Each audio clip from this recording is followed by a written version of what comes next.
a lie. In English, Jesus Christ, in Hebrew is Yahweh Shai. So do or die. The Immaculate Conception is deception, along with the myth of giving gifts on December 25th. Christmas is Satan's the birth of Nimrod, and not the son of God. To you was kinda odd. On the Passover, Christ was born in the spring. So now we bring the truth about the King of Kings. That's Black Jesus and not Caesar Borgias. And the facts can't be changed. It's all about the Most High. It's all about Yahweh Shai. It's all about the Most High. It's all about Yahweh Shai. Hebrew Israelites. Kwam Yashala. It's all about the Most High. Shalom Israel. Shalom. All right, thank you for joining us again for another class here at ISBHPK, Israelite School of Biblical History and Practical Knowledge. We're here out of Houston, Texas. Our address is 8524 South Braeswood Boulevard. Come, join us. Once again, we have a school building for you to come down, sit down, and learn. We have a school in San Antonio as well. Their address is going to be 4219 Centergate Street, San Antonio, Texas, 78217. For those that come to class, this Saturday here in Houston, we have the sisters that are collecting, or that will be selling hot plates this Saturday. All right, and I believe the hot plates are going to be tacos this week. All right, so come and support the sisters for all the things that they do. They're going to be having these delicious tacos. All right, as well. We have our business here at ISBHPK. We have a business in the mall. It's going to be American Eastern Oils. You can find us at First Colony Mall. The address is 16535 Southwest Freeway, Sugar Land, Texas. All right, this is an oil business that we have to support the school. You can find us in First Colony right in front of Victoria's Secret. We have everything that you can imagine dealing with fragrance. We have your aromatherapy, your frankincense, your lavender, your eucalyptus, your vanillas, your jasmines. We do customized mixes so that you can have your house smelling immaculate. All right. We do body oils for the women. We have body oils for the men as well. Everything from your Jimmy Choo, your Sauvage, your Prada, your Tom Fords, your Dylon Blues by Versace, Versace Arrows. I can go on. Your Creeds, Sublime Vanilla for the women. We have your Chanel Entendres, Ed Hardy, Daisy, Dot, Decadence, all the D's. You know, we have everything that you need there. Bath bombs, body scrubs. We have your organic soaps. All right, come support the business. Again, if you're in the Houston area, we're in First Colony Mall. And again, the business is American Eastern Oils. Hit us up as well if you want to make an order for an online order. Hit us up and we'll definitely take care of you with that. All right. For class times here in Houston, our classes Monday through Wednesday is 7 p.m. until 10 p.m. Friday is 7 p.m. or Friday is going to be 6 p.m. until 9 p.m. And then we have the Sabbath morning service, which is going to be from 10 a.m. to usually about 2 p.m. or whenever when class is over, if we don't go over the Hebrew. All right, so y'all definitely watch on Saturday. It's definitely all classes are good, but the Sabbath we go into depth into the scriptures, and we hit a little Hebrew at the end. So if you want that Hebrew, let us know and we'll start that. All right. We have kids class. Kids class is going to be every Sunday from 2 p.m. until 3 p.m. Have your kids or you subscribe to ISBHPK Kids. Subscribe to the channel, and they definitely should be checking out these classes. Man, these classes are definitely created for them, for their level, their age group, the things that they deal with as young teenagers and young adults, the things that they go through at school, through the influences of other kids that are just demonic, you know, and just foolish, through the music, the TV, the video games, the cartoons. So this channel was specifically made for the children so that they can, have something that they could understand, all right? And that's going to be every Sunday from 2 p.m. Say it again? Say it again? Arizona, just remember. Oh, yeah.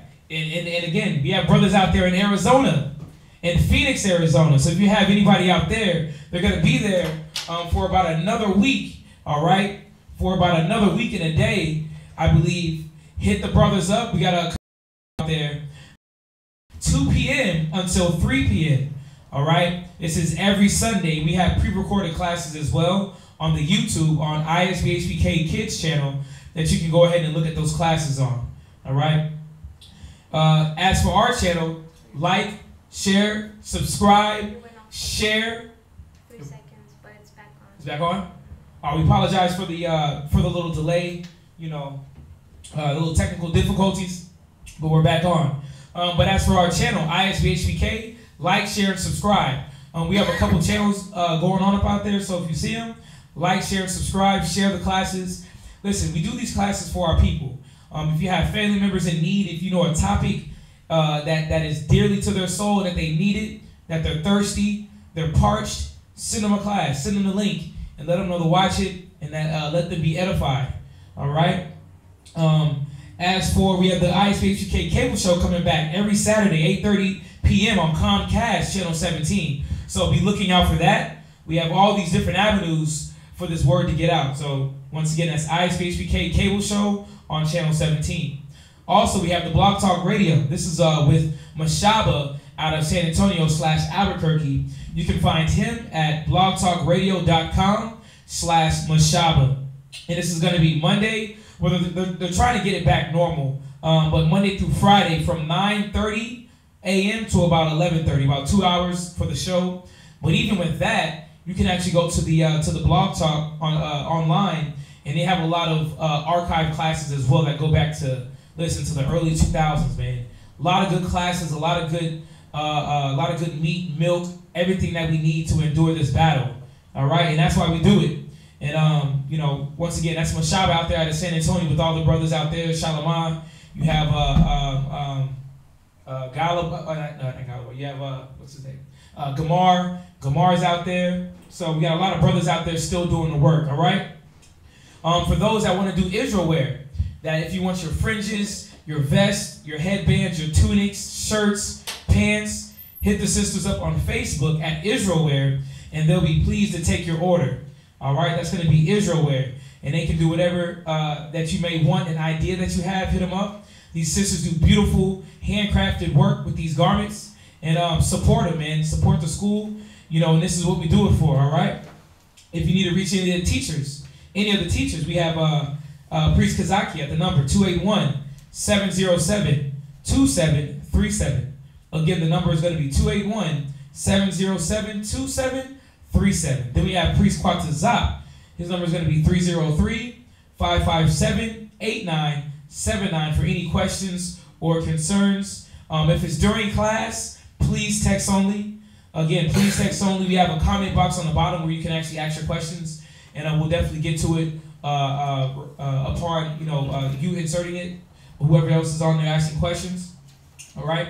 If you don't like doing the phone thing, we have the email. You can find us at isbhpk@isbhpk.org for any questions or, once again, any concerns, all right? The Facebook cut off too, right? All right, and dealing with donations. We greatly appreciate all those that have been giving and give monthly for those that actually have the vow, that vowed every month to give for the school, for the rent, for the lights, for the cable bill. So we do a lot here. American Eastern Oils, it definitely takes care of bills, but listen, it pays brothers as well, so it's definitely a fight, and we would greatly appreciate if you're able to actually give anything. We have a Wells Fargo account that you can send to, that should be at the bottom of the screen as well. We have a Google Wallet account that you can reach us at isbhpk@gmail.com. All right, that's for any monetary donations. Listen, if you don't have the monetary donation, don't worry. Listen, keep watching. If you can give anything, listen, give pencils, pens, pads, papers, Bibles, apocryphers, Bible dictionaries, Zondervans, whatever that you can give. We ask them because it's a need, and we get people coming in daily for classes that hit us up online, that come in, that need these things. So if you're able to give, we greatly appreciate it. And again, all contributions is definitely welcome and needed. Cars, for street speaking, desk, or whatever it may be. So we greatly appreciate it. Restart the output settings in order for And with that, go back live on Facebook. I believe. Does it cut off the YouTube also? No, the YouTube is still going. Oh, so if you restart it. If I if you want it back on Facebook, I would have to restart it. Like, Restart YouTube? just the stream. And that way, there's going to be 2 videos on YouTube. Like, we started again, and 2 on the live Facebook. So if you want it live on Facebook, I could restart it. If not, you can just keep going. You can't just cut it on for Facebook without restarting it? No, I would have to reset the output settings again. So that. Okay. So we'll have to let that go then. Okay. Sorry, there's a little technical difficulties, but we're here, we're live. Alright, so once again, if anybody has any questions on any topic, we'll go ahead and deal with that before we get into finishing the second Esdras chapter 11 and 12 breakdown. Alright? Huh? Shalom, shalom. Yeah, so if y'all got any questions on any topic, especially y'all online, you can go ahead and send those in. We got one already. It says, this is coming from Dorothy Branch. What does it mean to enter into God's rest? Does this apply to our current lives or future lives in the kingdom? Alright, so what does it mean to enter into God's rest? Alright, so let me see. Let me find out exactly where you're at on that one.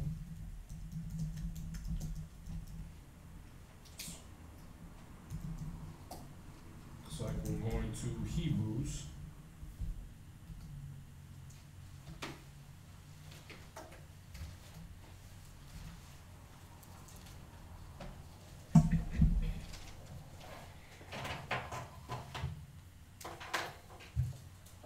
Yeah, Hebrews chapter, looks like 3 verse 18.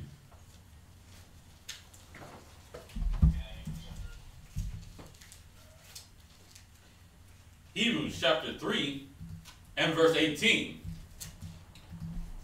To whom sware he that they should not enter into his rest, but to them that believed not.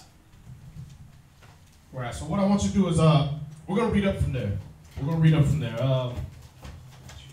Because you need the backstory on that. So we're going to start,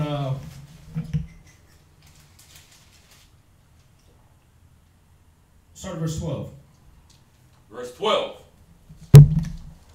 Take heed, brethren, lest there be in any of you an evil heart of unbelief in departing from the living power, but exhort one another daily. So what he's showing you is you gotta watch out. You gotta be careful that there won't be doubt in you.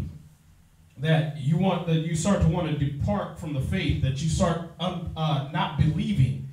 That if any part of unbelief gets in you, right? If you get an evil mind of unbelief in you, he said, make sure you get that out of you. He said because it's going to help you. It's going to make you depart. It's going to make you want to depart from the living power, from the Most High.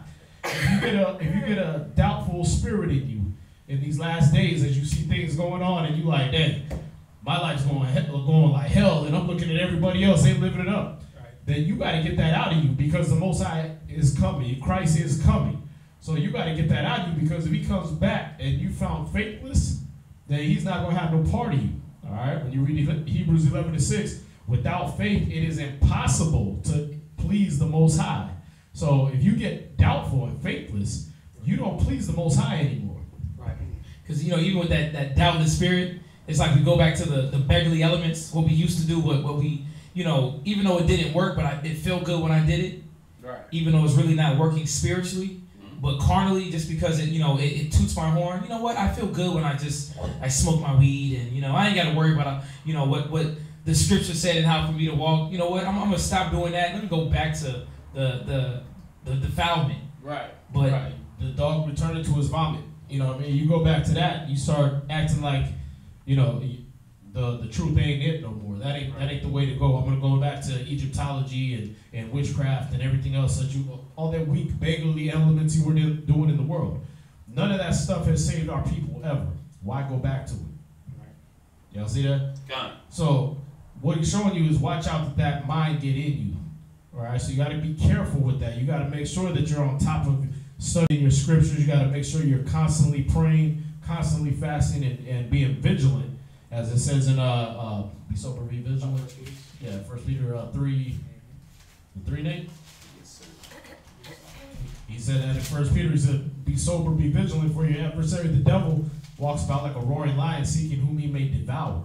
So you got to be on top of your game. You got to be ever watchful in this truth, that you're always watching out for whatever temptations can come, especially the temptation of slothfulness, temptation of lust, anything that's going to draw you away and try to take your time away from studying, away from prayer, away from fasting. You got to watch out for that. If it be your own wife, like Christ said, if your right eye offends you, be ready to pull it out. Y'all see that? You got to be ready to distance yourself from anything that's going to cause that sin. Where we at? Hebrews chapter 3 and verse 13. Right, let's get to it. Go ahead. But exhort one another daily, while it's called today, Right. lest any of you be hardened through the deceitfulness of sin. Right, so keep uplifting each other, keep encouraging each other. That's one thing you got to know, that's why we form camps, is so that we can exhort and uplift one another. You can't exhort and uplift one another when you sit at home by yourself, saying, I study, and therefore that's going to get me into the kingdom. You got to be around people to exhort and uplift them, because they're going to go through some things. You're going to go through some things that alone you're not going to make it. That's why the Most High gave you other people. All right? Go ahead. For we are made partakers of Christ, if we hold the beginning of our confidence steadfast until the end. There you go. You're made a partaker of Christ if, that's a stipulation, if you do this. If you what? If we hold to the beginning of our confidence. Right. If you stay with that original faith you came in with. If you stay still like a little child, soaking up all the knowledge you can get. Not sitting there challenging and, I know more than you because I learned how to study 2 scriptures. No. If you soaking up the knowledge that's being given to you like you did when you first came in, that first, what vehemency it brought in you, what zeal, right? When you were first enlightened. If you stay like that, where it was, wow, I need to learn more. I need to study. I want to be in the book every day. I got to make sure everything they're saying is true. If you keep that fire, then that's going to propel you through these times. Isaiah 33:6, knowledge and wisdom will be the stability of your times. But if you give up, if you get doubtful, you're not going to please the Most High. You're not going to be carried through those times. Read on. Verse 15. While it is said, today, if ye will hear his voice, harden not your hearts, as in the provocation. And the provocation is what he's referring to the time of Moses. When you read in the book of Exodus, when they came out from Egypt and they came across, what did they start doing immediately? They started immediately, Moses, we need food. Moses, we need water. Moses, it was better if you would have just left us in Egypt. We were better off in slavery. Why you bring us out here to die? Did this God that you worship, they started putting all this stuff on him like it was Moses' fault. They were provoking the Most High to wipe them the hell out. Matter of fact, he even said to Moses, look, move out the way. I'm going to get rid of them and I'll make of you a great nation. But Moses prayed and begged the Most High, no, because if you do that, then the other nations will think that you couldn't save them. You couldn't live up to your promises. But they had provoked the Most High to where he wanted to destroy them. All right, so you read that Exodus chapter 1 through chapter 12, and you're going to see this is the provocation when we got out of Egypt. We provoked the Most High to wrath over and over and over again. All right, serving other gods, complaining to Moses, acting like we were better off in slavery, all that. Go ahead. Verse 16. For some, when they had heard, did provoke, howbeit not all that came out of Egypt by Moses, but whom was he grieved 40 years? See, that's what he's talking about. With whom was he grieved 40 years? That was the Israelites coming out of Egypt. For 40 years, he made them wander around the desert because they had grieved him. They were pissing him off. Go ahead. Was it not with them that had sinned, whose carcass fell in the wilderness? 18. And to whom sware he that they should not enter into his rest? Right, so at that time, his rest was to bring us to the promised land. All right? The promised land was his rest. So he told them, listen, you're not going to get in. You're not going to get into the promised land. He even told Moses, you're not going to get into the promised land. Why? Because people were getting faithless. Moses got faithless at one point and said he went and smote the rock instead of speaking to the rock. And it took the glory away from the Most High and put all the responsibility and the glory on Moses. So now every time the people from that point on, every time the people had a problem, every time the water was bad, every time they were thirsty, hungry, whatever, they run to Moses instead of getting on their knees and praying to the Most High. So that's what provoked the Most High to wrath. It provoked him to leave their butt in the desert for 40 years until those faithless generation had died off. And he had even told all these people up to Moses, y'all not getting into the promised land. You're not going to enter into my rest. So at that time, it was the promised land.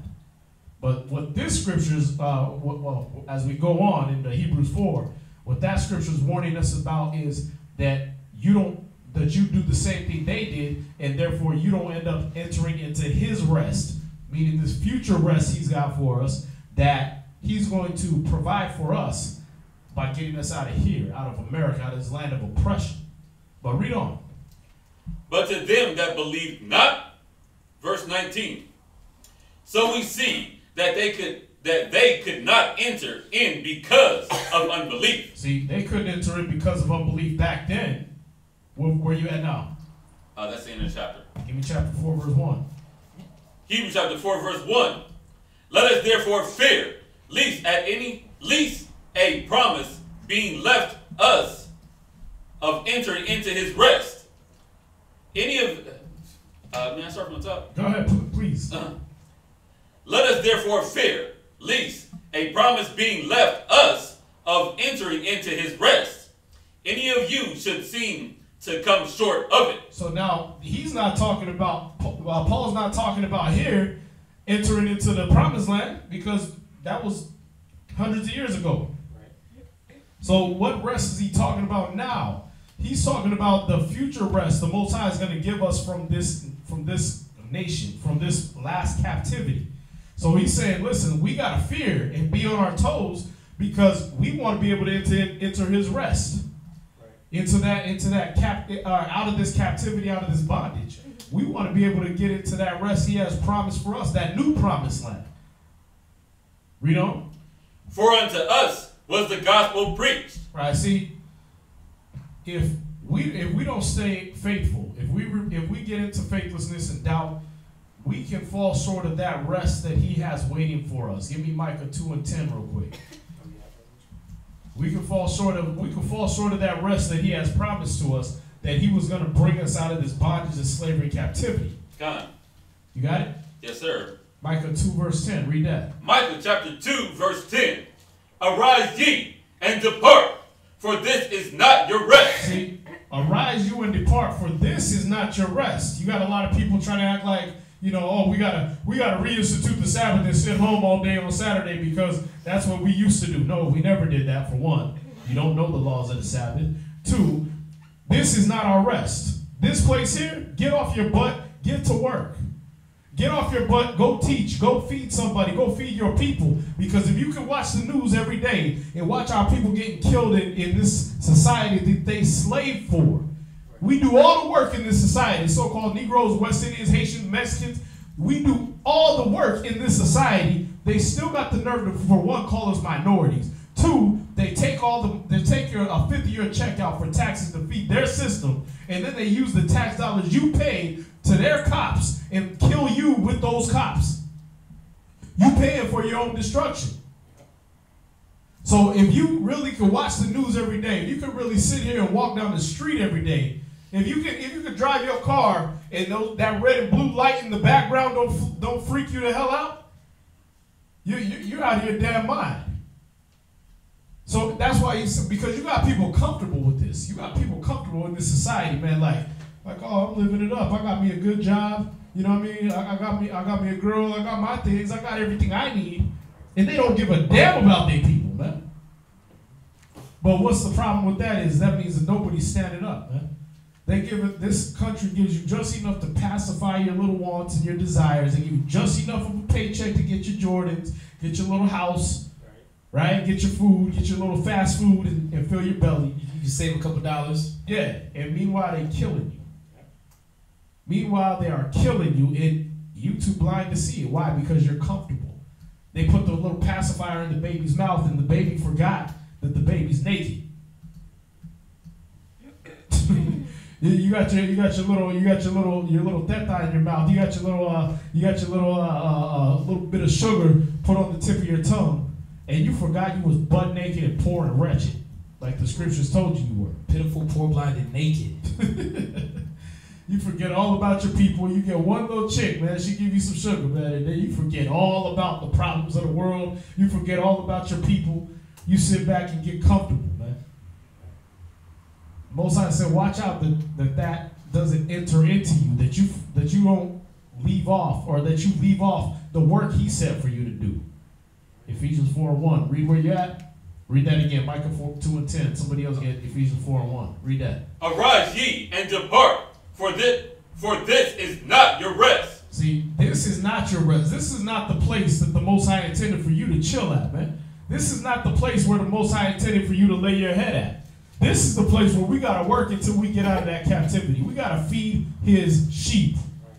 The last commandment Christ gave before He left the earth, feed my sheep. That's our job right now.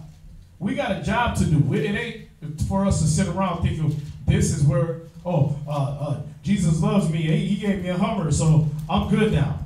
Right. Jesus loves me. He got my car paid off this month, so I'm good now. No, get your butt back up, get in the streets, get your Bible, teach your people. Go ahead. Because it is polluted. See, this place is polluted. This ain't what, if you think this is what the Most High intended, just because you got your house note paid this month, just because you got your little rent paid, if you think that's what the Most High intended for you, you need to be shot in the face. Yeah, you're a sad individual. This is not the rest the Most High intended for us, man.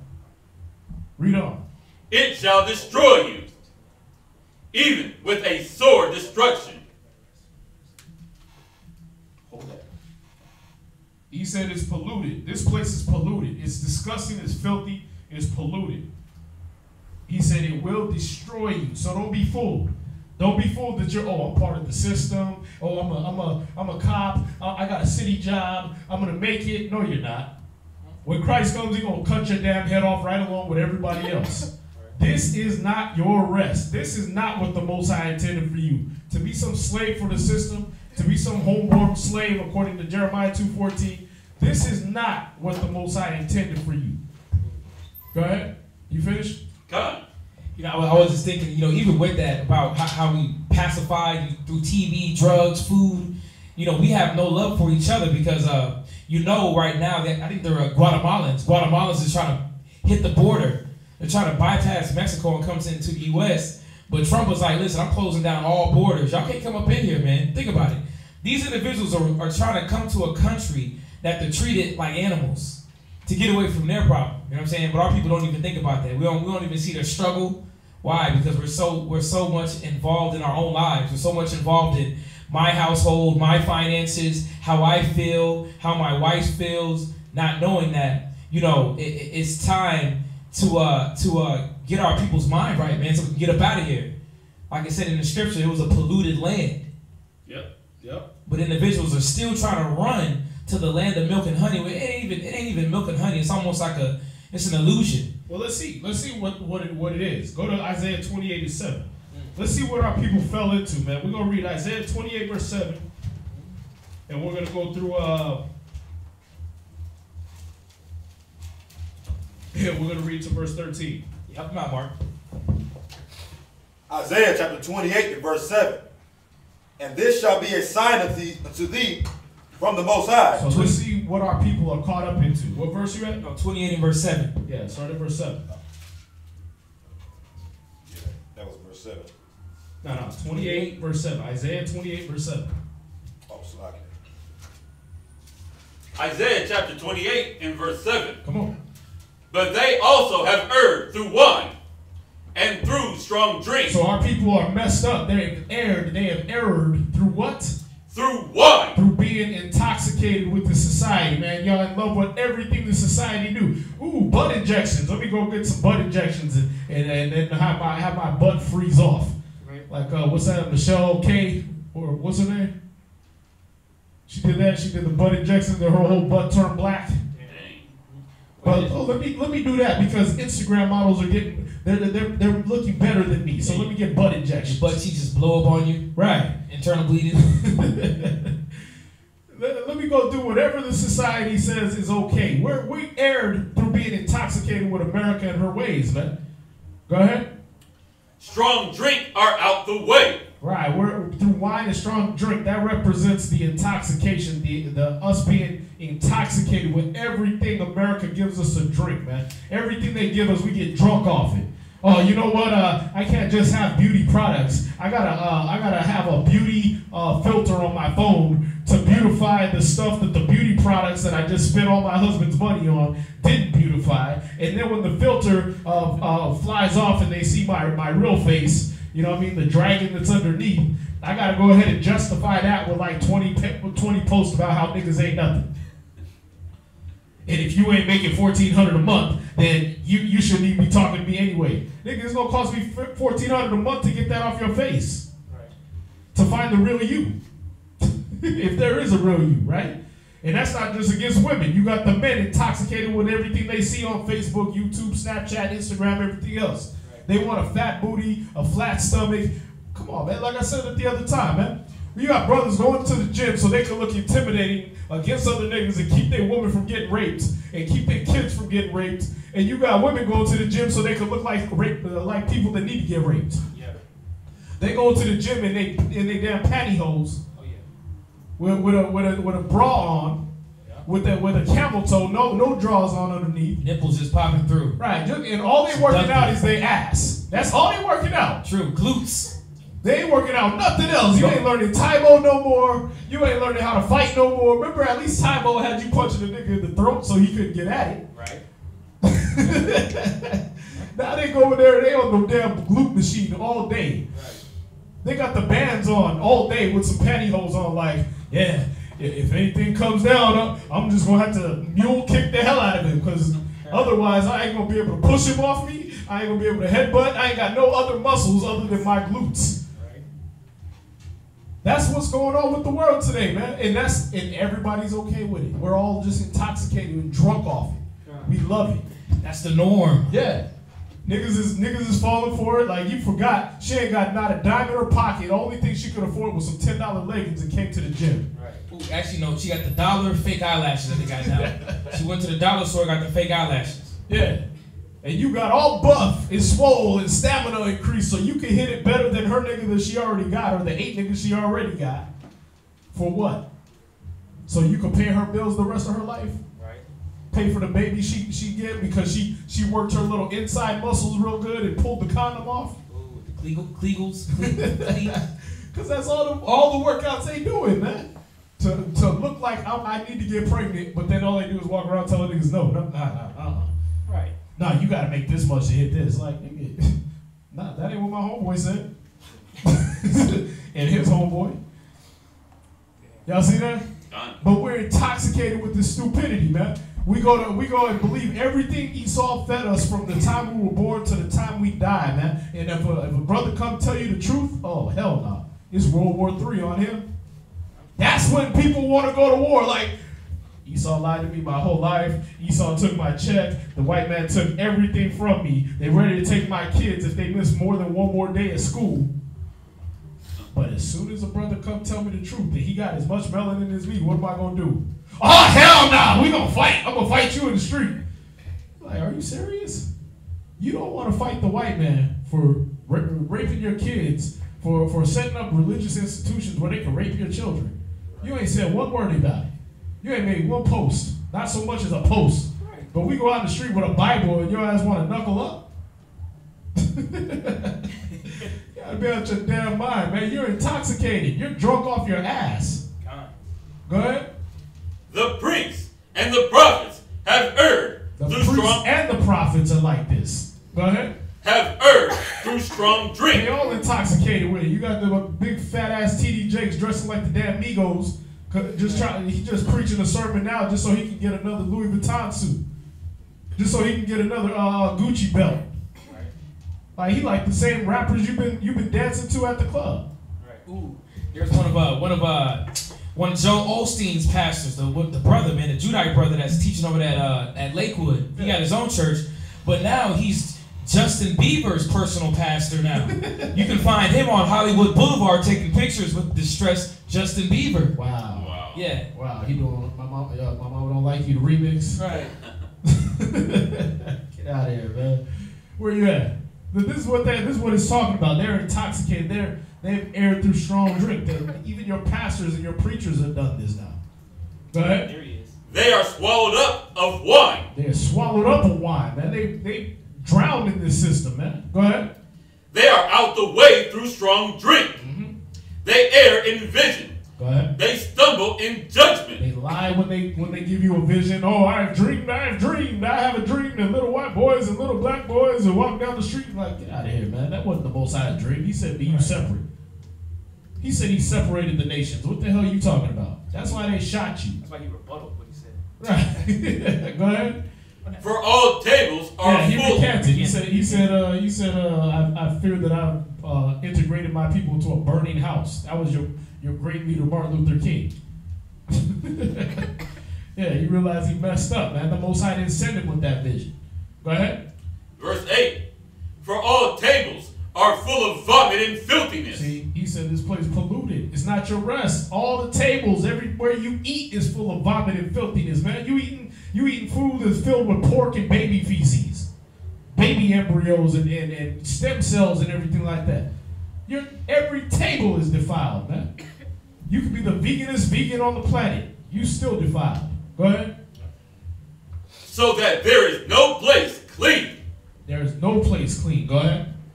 Whom shall he teach knowledge? Mm-hmm. And whom shall he make to understand doctrine? See, now he's asking, who am I going to teach knowledge to? Which one of these drunk idiots am I going to teach knowledge to, man? Which one of these high, cracked out, coked up, K2 smoking, whatever the hell, am I going to teach knowledge to? Which one of these homeborn slave niggas ain't going to sit there and try to knuckle up on me when I send a brother to him to get him a Bible? Who am I going to teach knowledge to?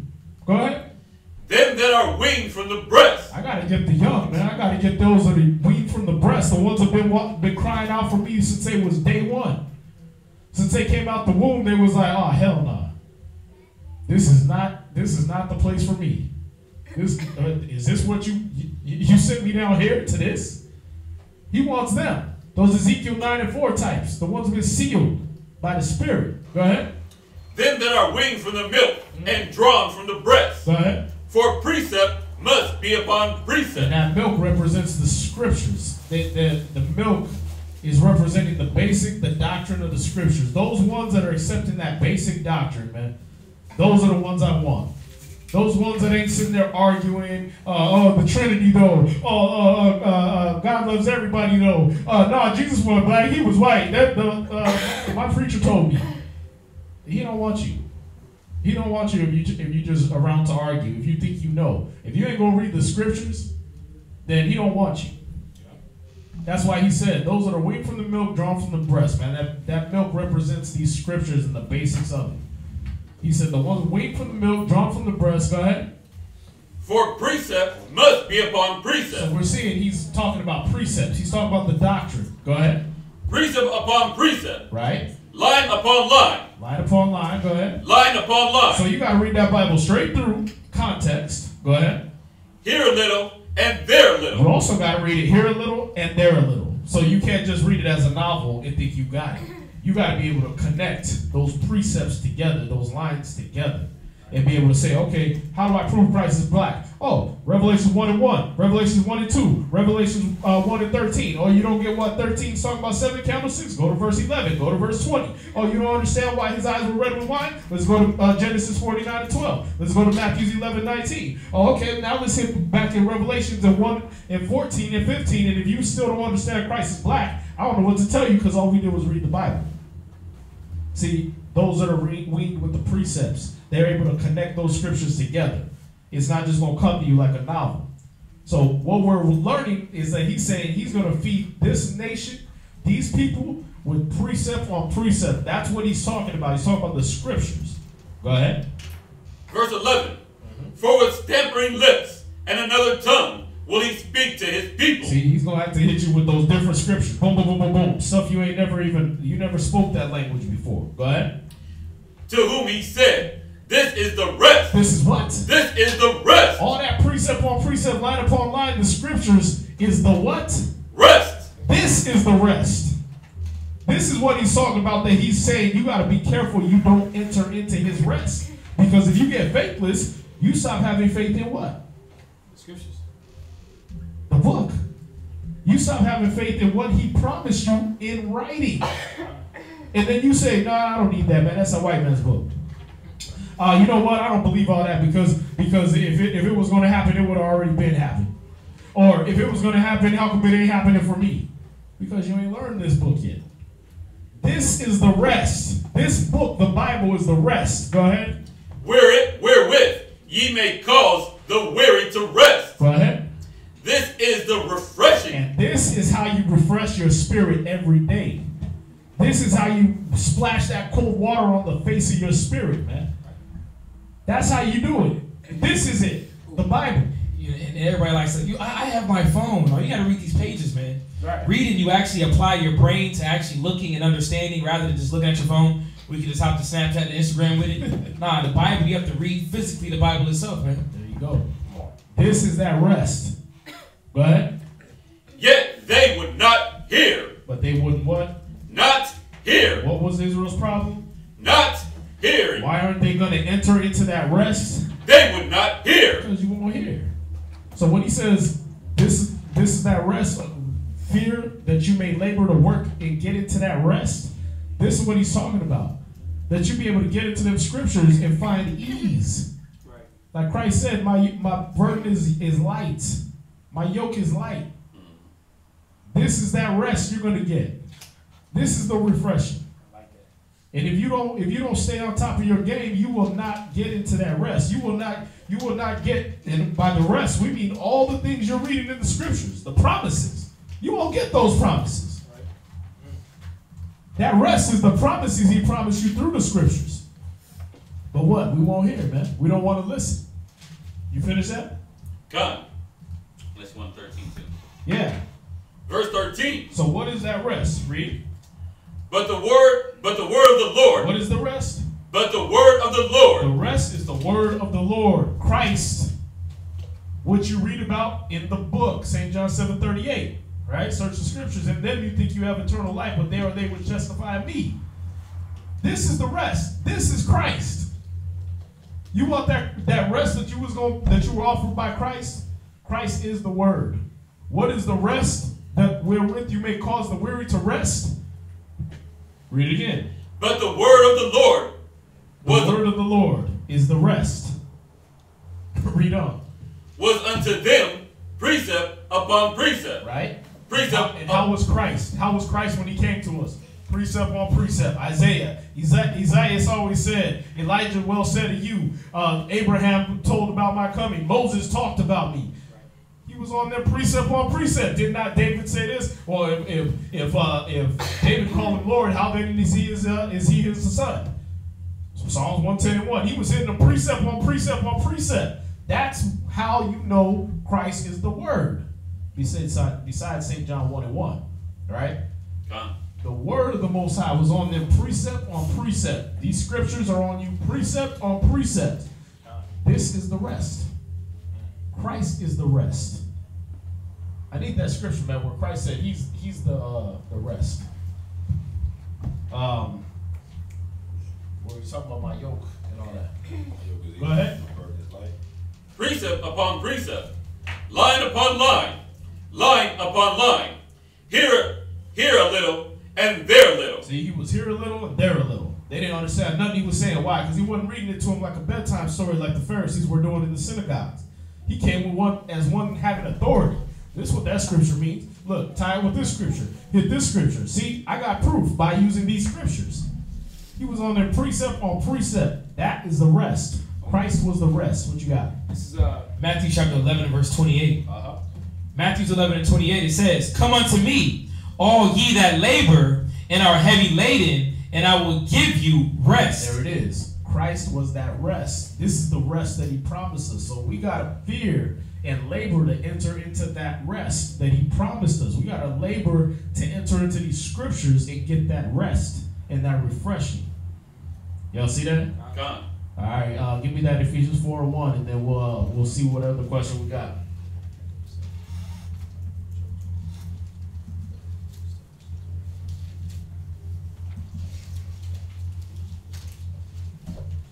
Ephesians chapter 4 and verse 1.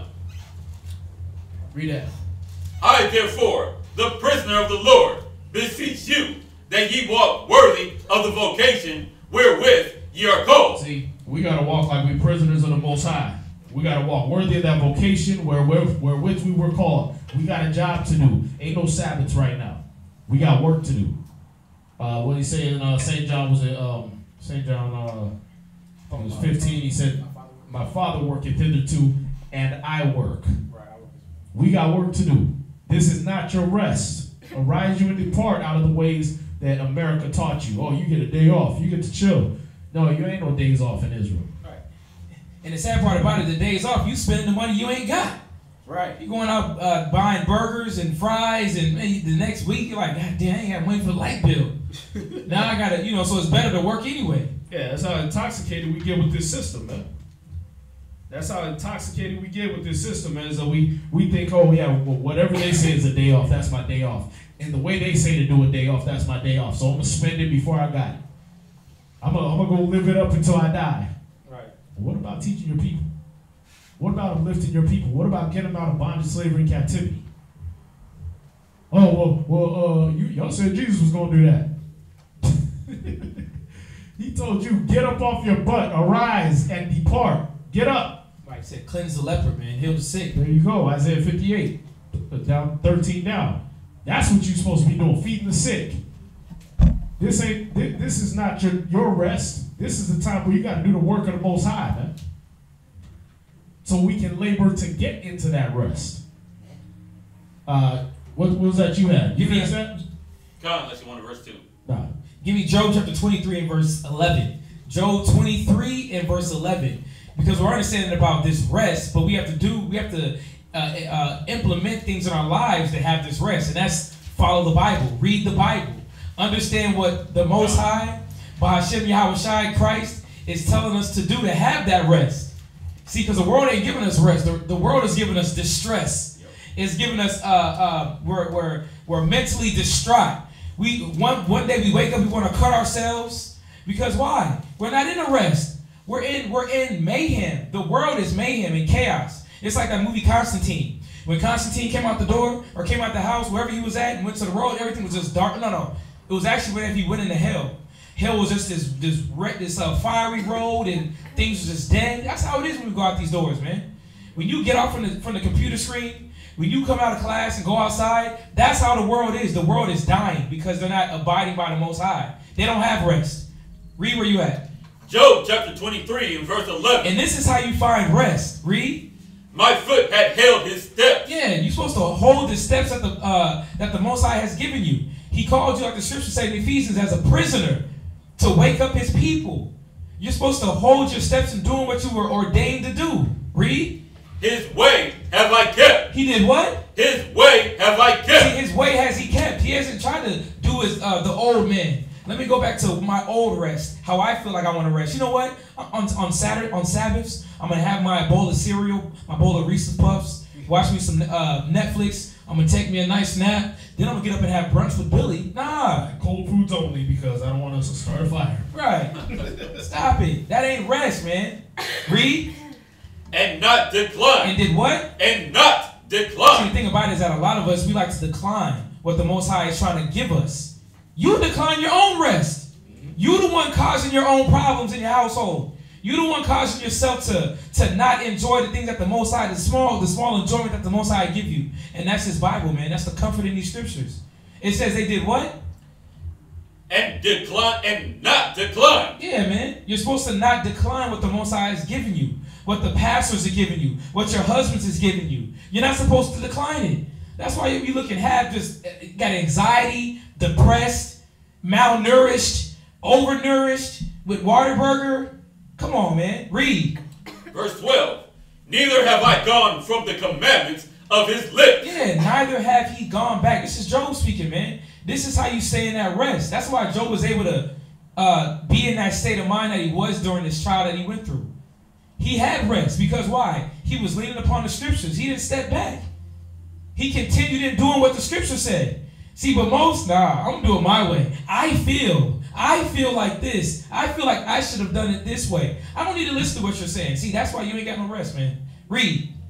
I have esteemed the words of his mouth. He did what? I have esteemed the words of his mouth. So we're not, go ahead. About Christ. Yeah. You're not esteeming the words of Donald Trump, of Beto or Roki, whatever his name is, the guy going for Senate now, because they're in town now, or Cruz. We're not esteeming their mouths. I don't give 2 cents what Jesse Jackson or Al Sharpton got to say. I just listened to his radio show yesterday. I was disgusted.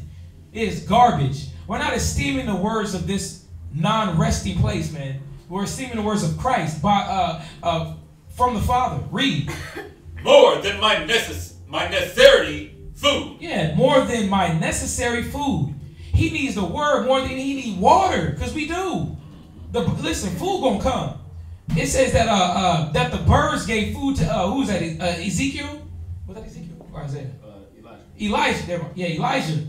The crows gave food to Elijah. He didn't worry about food. He was worried about doing the will of the Most High. Why? Because he knew that he was gonna have rest, man. He knew what he was doing it for. Yep. We're gonna perfectly put, man. We're gonna finish up this question right here. Go back to Hebrews 4. We're gonna read from verse 1 down.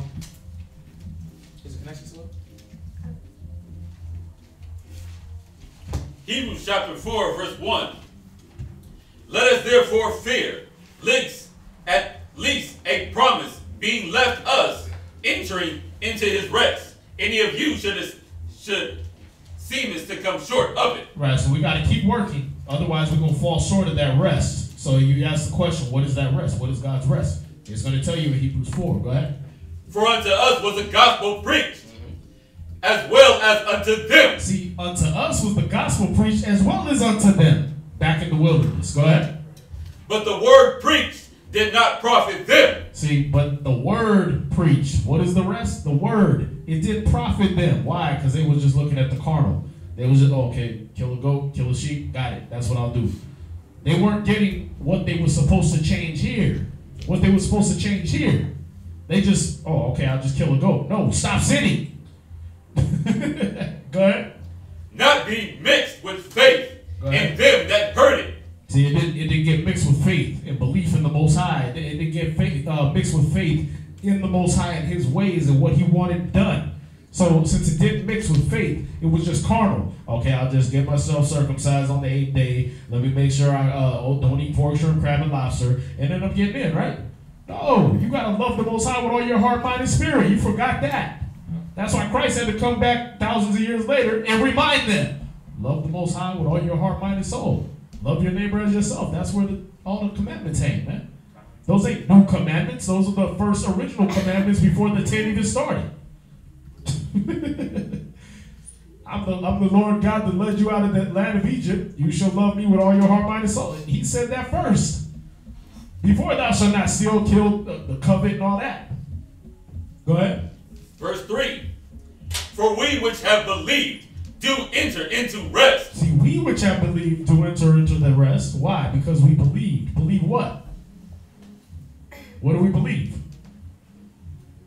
These scriptures. We believe the scriptures, man. We believe the word of the Most High, the testimony of the Most High in Christ. We believe the testimony of Christ, the scriptures.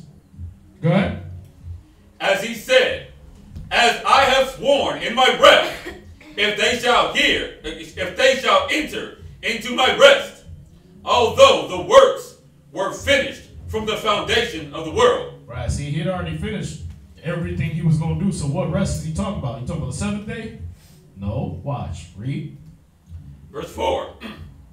For he spake in a certain place of the 7th day. See, we already talked about that in a certain place in Genesis. We already blew over that rest.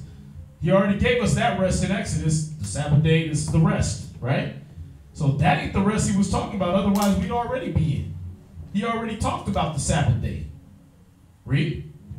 On this wise, and the Most High did rest the seventh day from all his works. Right, so all the work was done. He was done. So we trying to get into that rest. We trying to get rest with the Most High, where all the work is finished. Complete rest. That's the rest he wants us to get into. But right now, you got to walk worthy of your vocation. You got to do your work. Go ahead.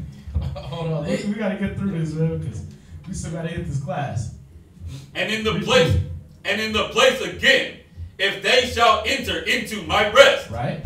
Seeing therefore it remaineth that some must enter therein, and they to whom it was first preached enter not. Right. So if he already promised a rest, a Sabbath, and those people that died already, they didn't get in, then he must be talking about a different rest.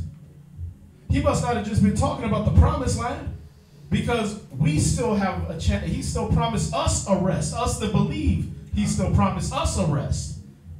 So what rest is he talking about? Since they're already dead and gone and they didn't get it, they didn't get in that rest.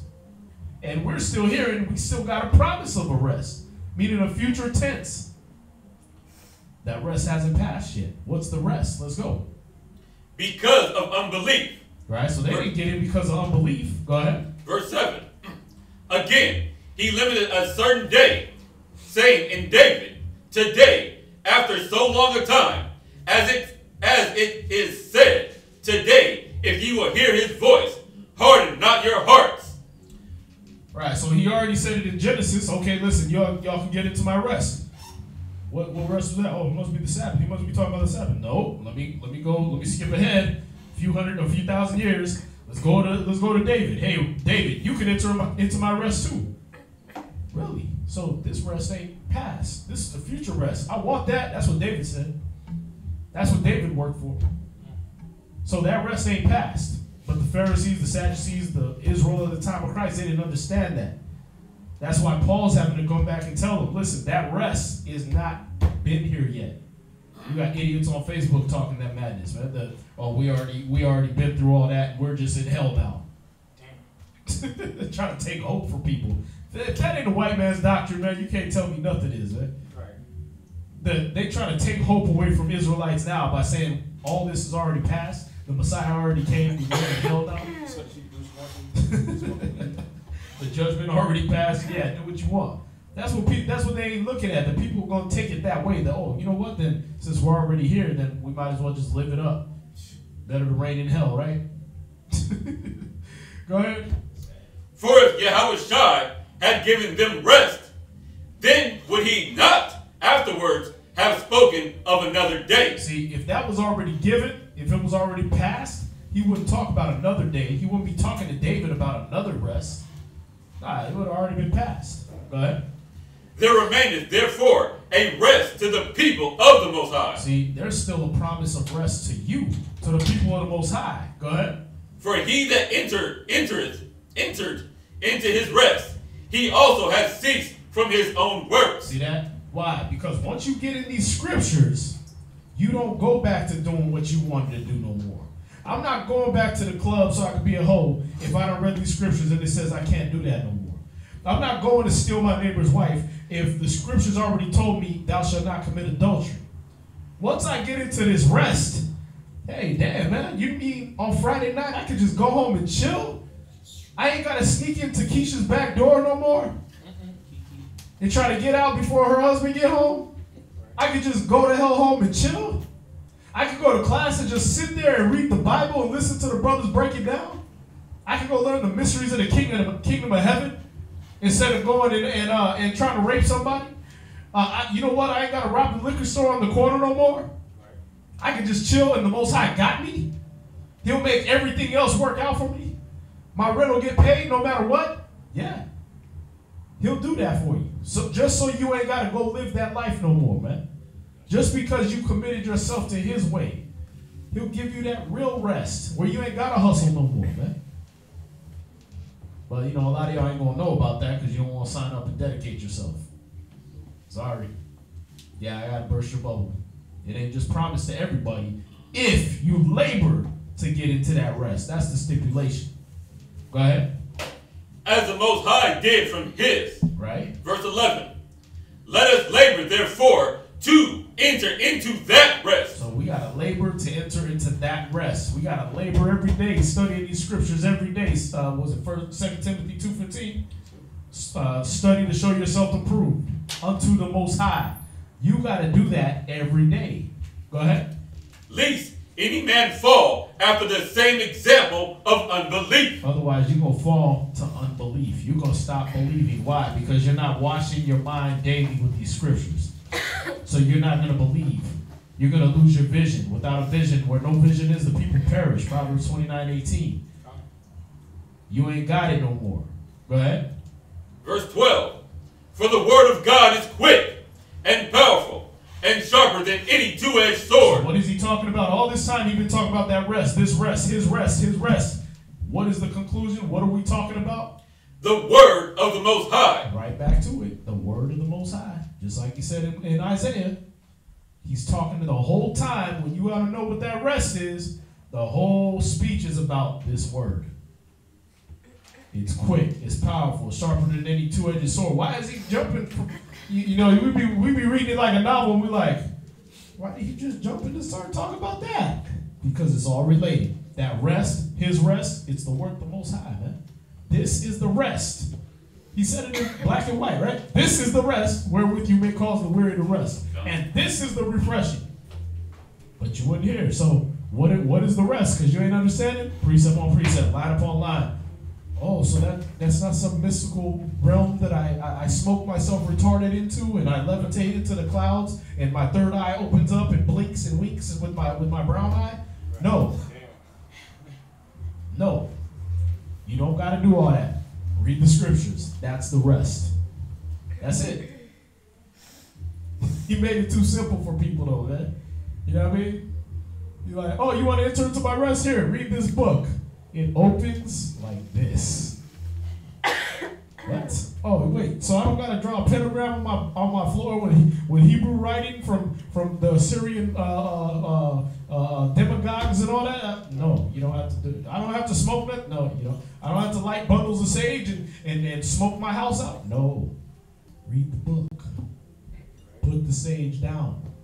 Read the book. That's all they want to do is burn sage. I'm spiritual now. Yeah, niggas think they spiritual because they smoke themselves into a spiritual state. Niggas think they spiritual because they sit around talking about like, why did the chicken cross the road, man?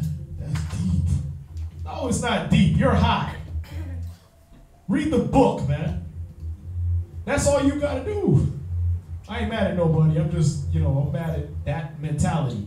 So I ain't yelling at you, sis, but if you want to know what this rest is, it's not that complicated. He's saying it right there in black and white. It's the scriptures. All right? Search the scriptures, for in them you think you have eternal life, and they are they which testify of Christ, who will give you that rest. It's that simple. Let's get into this class, man. It's 8 o'clock. Hopefully that answered your question. That was Dorothy, right? Dorothy Branch?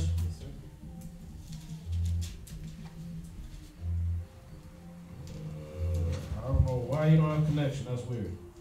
Yeah. Yeah, they be going nuts with that sage, man. I'm telling you. The sage, the crystals, the damn, the idols, everything, man. It's like, where did the scriptures tell you to do any of that? Where did Christ tell you that? Oh, listen, if you want to see the Most High's face, when David said, when you said, seek my face, your face did I seek, did it say I bought a whole mess of crystals? I bought 9 bundles of sage. And what did they call that? What smudged my house?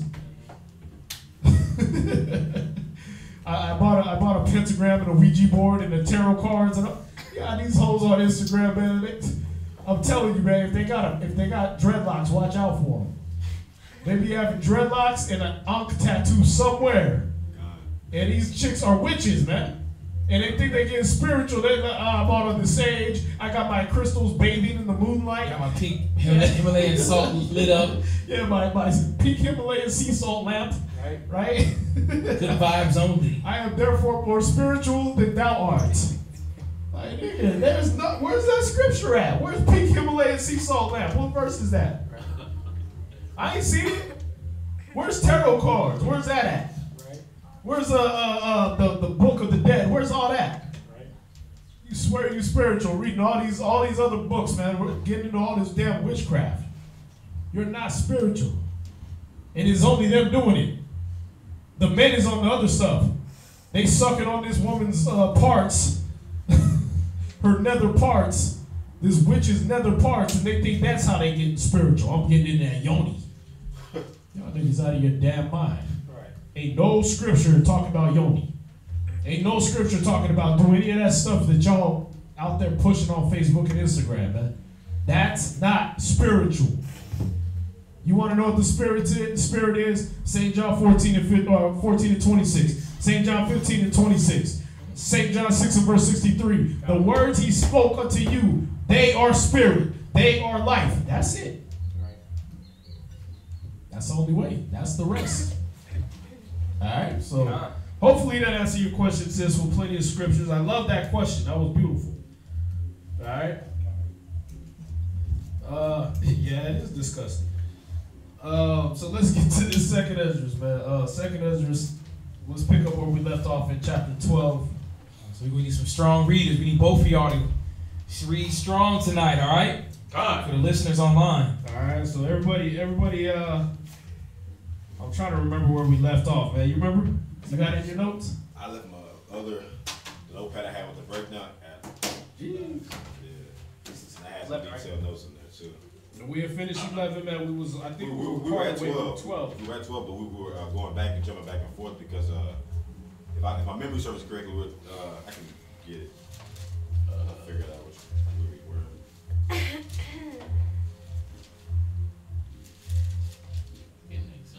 It's all good, man. Because chapter 12 was explained in chapter 11. Yeah. And I'm trying to think. We got to the part where we already went over the 12 Caesars, which were the 12 feathers. It was the horses, right? I didn't count this Because we came in the end of this class. Let me see. I can know by memory, but I have to let me just run through it. Quick scan through it. We had read Revelation 13, verse 1 and 2, and we found out who the leopard, the bear, the lion, and the dragon were, right?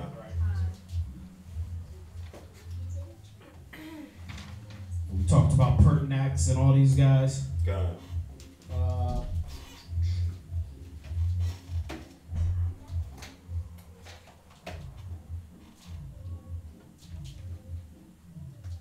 I think we left up at around verse 14. Let's see.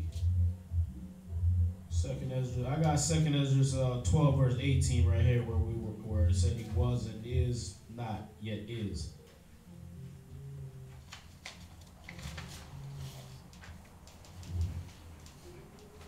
Yeah, we'll start at verse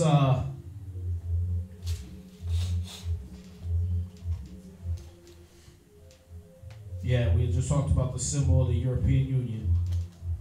Let's start there. Second Esdras 12 verse 18. We'll start by breaking that down. If you didn't get that class, Second Esdras chapter 11 and 12 breakdown, part 1 and part 2. We're on part 3 right now, so you can check those out on YouTube. If you can put the little link on there so they can click on that, and y'all can catch up by watching those. There's a lot of historical information in there, a lot of names and dates for you to be able to look in your history books that you have, look in history books you don't have, go to the library, check these things out, make sure all these things are true like the Bereans did in Acts. All right. Second Esdras 12 verse 18. Second Esdras chapter 12 and verse 18. That after the time of that kingdom there shall arise great strivings, and it shall stand in peril of falling. Nevertheless, it shall not then fall, but shall be restored again to its beginning. Yeah, we did that. Right, so read Revelation 17 verse 8. Somebody, give me Revelation 17 verse 8. Read that scripture again. Second Esdras chapter 12 and verse 18. That after the time of that kingdom there shall arise great strivings, and it shall stand in peril of falling. Right. So after the time of this Edomite kingdom, there was going to arise all these different fightings and wars, and you would think it was going to fall. All right. Why? Because Septimius Severus had taken over Europe. He had taken over Constantinople, which was the center and hub of Europe at the time. And once you ruled Constantinople, you basically ruled all of Europe. All right. So he had taken it over starting in 193 A.D. And his reign, and the reign of subsequent kings after him, went until 1453 A.D. So it was over 1,000 years. Read Revelation 17, verse 8. Revelation chapter 17 and verse 8. The beast that thou sawest, and is not, and shall ascend out of the bottomless pit, and go into perdition, and they that dwell on the earth shall wonder, whose names were not written in the book of life from the foundation of the world. Right, so this beast that was and is not, this is the same beast that Esdras is dreaming about. This eagle with the 3 heads and the 12 feathers, 4 of them grew out, and then 8 of them came up and were contrary to the other 4, and there was wars in the midst of the body of it, and all these things that you're reading about in 2nd Esdras 11 and 12 is what you're reading about in Revelations. All right, so we're dealing with the French Empire. The French equal the Gauls. You knew them as the Gauls back in the day. All right, the people who originally inhabited France were known as the Gauls. All right, these were dark-skinned people, and they were taken over by the Edomite Empire, who ended up ruling and calling themselves the French. That's all Esau did, was they would take over originally dark-skinned people, and they would replace them and call themselves the same name. So they're imposters everywhere you go. They're just Esau. But they're known now as the French, the Swedish, the Germans, all these different people, all these different nations of people. But they're just Edomites, man. They're just crackers. Right? That's why when you watch your movies, it'd be one white dude playing every type of European. Right. He can play every European. He can play a German. He can play a Jew. The Khazar Jews. He can play everybody. Right.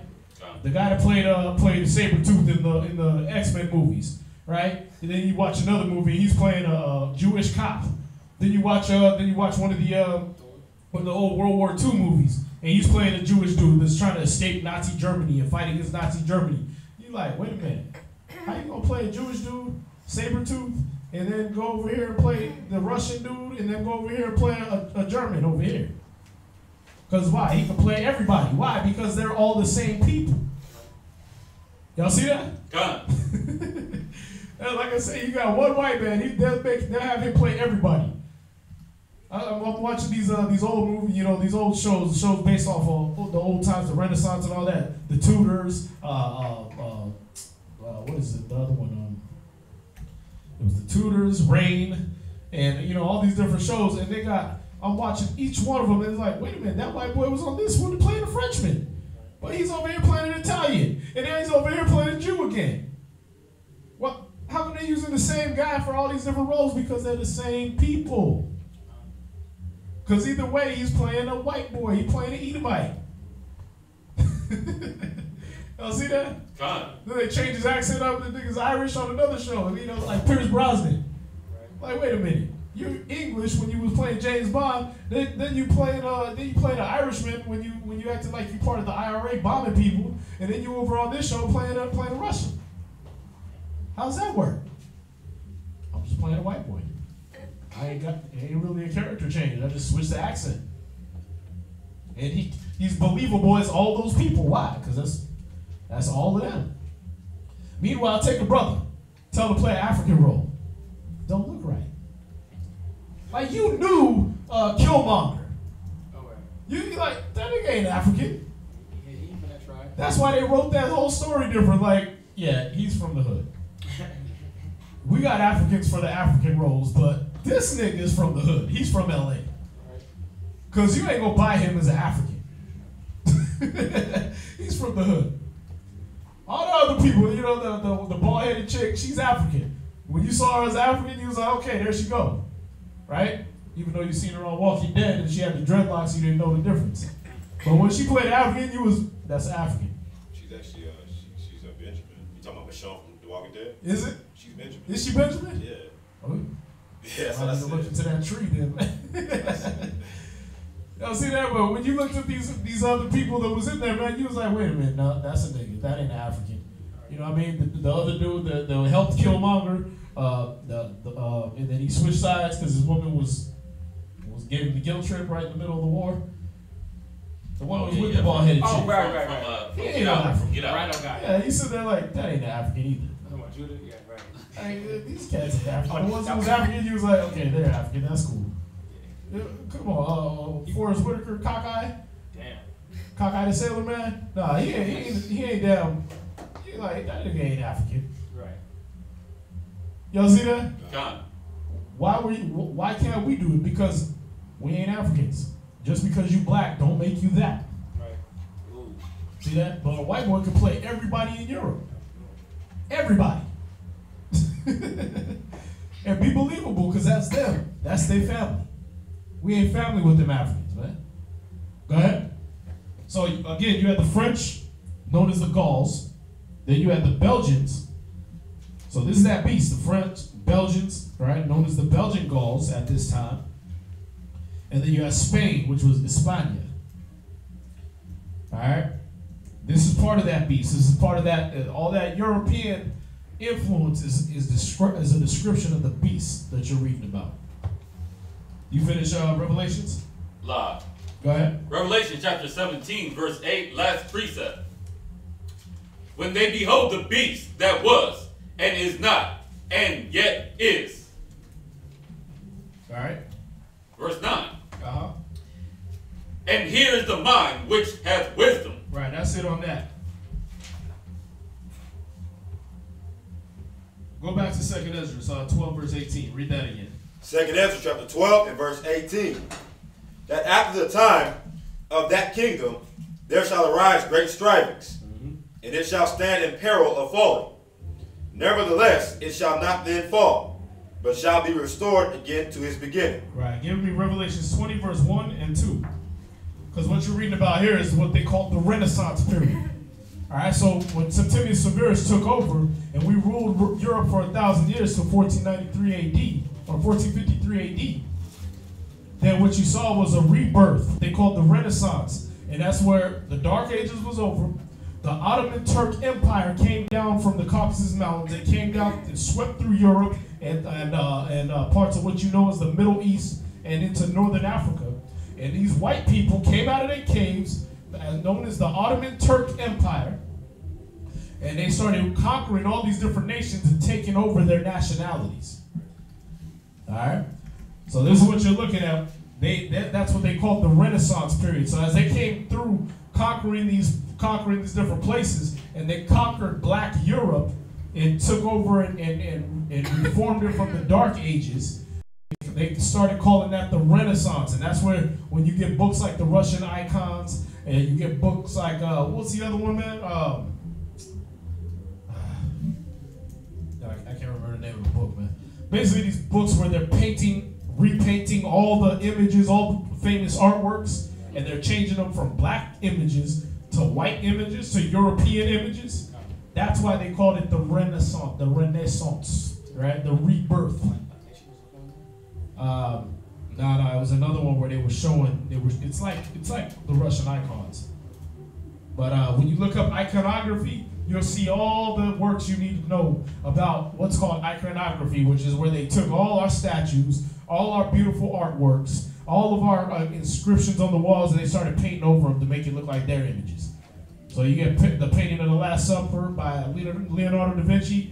That faggot, all he did was he repainted an original artwork where all of their brothers was black. That's why we say Esau ain't invented nothing. Leonardo da Vinci is a fraud. He's a faggot and a fraud. Michelangelo, Leonardo, Raphael, all those Ninja Turtles from back then is all frauds. All right? They all stole everything they knew and just repainted over it. All right? Where you at? Revelation chapter 20 and verse 1. Read that. And I saw an angel come down from heaven, having the key of the bottomless pit and a great chain in his hand. So this angel represents who? Septimius Severus. Septimius Severus. He had the key to what's the bottomless pit? Europe. To Europe. No natural resources.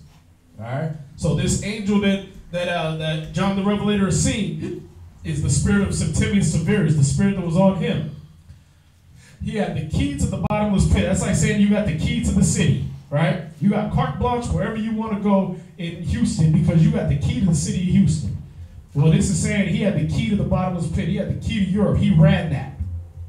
Y'all see that? Done. All right, go ahead. And he laid hold on the dragon. He laid hold on the dragon, right? The so-called white man. Go ahead. That old serpent, which is the devil and Satan. Right, that old serpent, which is the devil and Satan. So the scriptures are telling you the white man's the devil, not me. The scriptures are telling you the so-called Caucasian man is the devil, not me. Go ahead. And bound him 1,000 years. Right, again, from 193 AD to 1453 AD, rounded around, it's 1,000 years that he bound him up. Meaning we had rule over all the Caucasians. We had them in slavery, as a matter of fact. We was trading them on slave markets for over 1,000 years. Go ahead. And cast him into the bottomless pit. Right, he cast him into the bottomless pit. He cast him into the depths of Europe, up in the north, up in the Caucasus Mountains, where they were living. Go ahead. And shut him up, and set a seal upon him, that he What verse should. you at? Verse 3. Now, go to 7. So that's it on that. Verse 1 and verse 2. So let's go back to 2nd Esdras 12, verse 19. 2nd Esdras chapter 12 and verse 19. If you're getting confused, bear with me. All right, you can ask your questions, but bear with me, because we getting through this, and it's going to start to unravel for itself.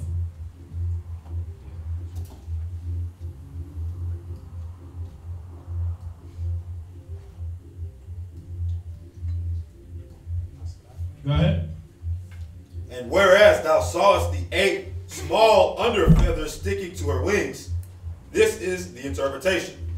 Yeah, hey, listen, for y'all saying about the movies and everything, go watch the movies. Just in your mind, put a black face on those people, man, because none of those people Europeans. I've been watching these shows, man. They want to make everybody British, man. I watched that show, Reign, and I was like, okay, this is the French king. Why is he talking like he's British? You know what I mean? Like, okay, there's a French, okay, the king of Hungary, he comes in, he's British. You know what I mean? They had like 2 black people the whole damn show. And it was off in the background just chatting with each other. They weren't even parts of the show. They didn't even like cast them. They were just extras.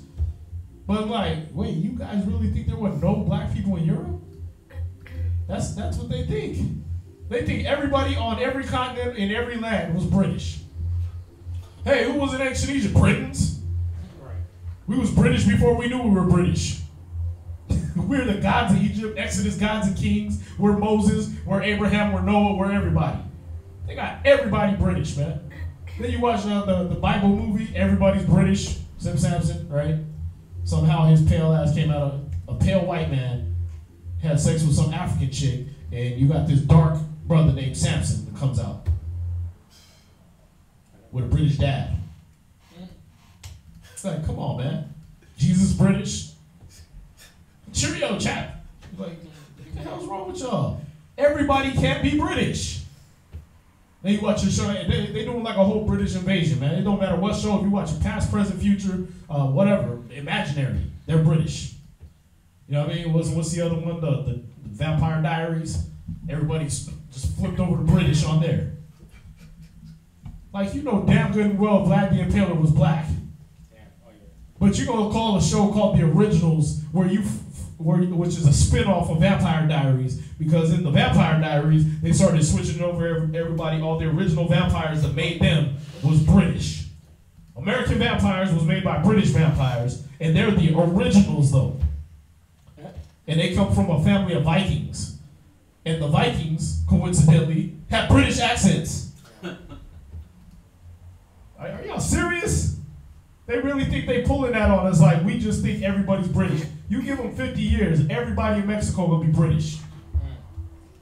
You're gonna be watching the Narcos season 50, and that nigga's gonna be British. What's that? That's deep because they teach you in history in school that was called iconoclasm. Yeah. So they'll teach you about the Renaissance period where they painted over the images and pretty much everywhere. Right. They don't teach you that they're still practicing the iconoclasm today with the films. Yeah. They're showing that, I mean, because it's Well, whitewashing. guess where you would learn about iconoclasm? Job 9 verse 24. Oh, and then also, he painted, it's the Maccabees, it's Yeah. 7. 2 Maccabees 3 verse 48. 3 verse 48. Where would you learn about iconoclasm? You would learn about it in the Holy Scriptures, man. The earth is given into the hands of the wicked. He covereth the faces of the judges thereof. If not, where and who is it? Who the hell else is making everybody in history their skin color? Are we going back in history and turning everybody black? Do we go back and say, yeah, Alexander the Greek, he was a Jew? No.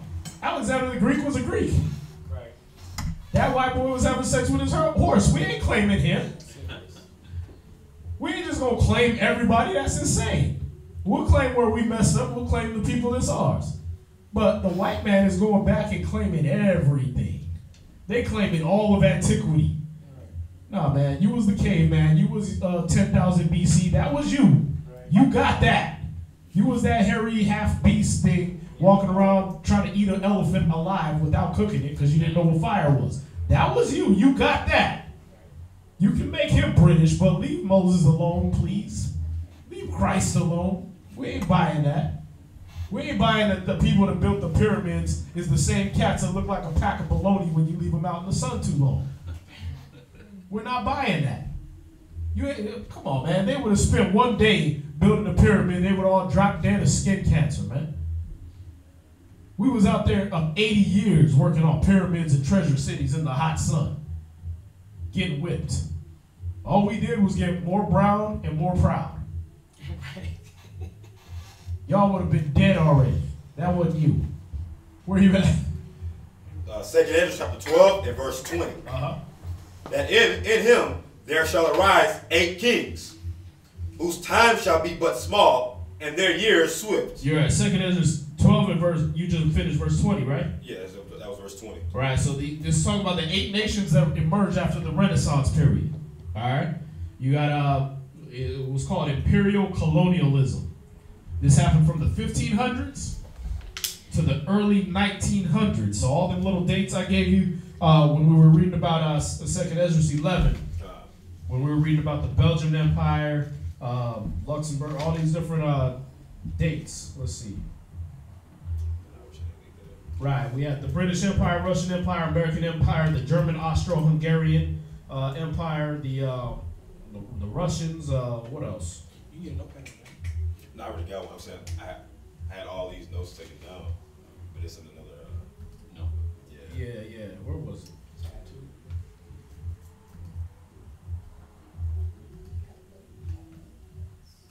But again, y'all got the class up there.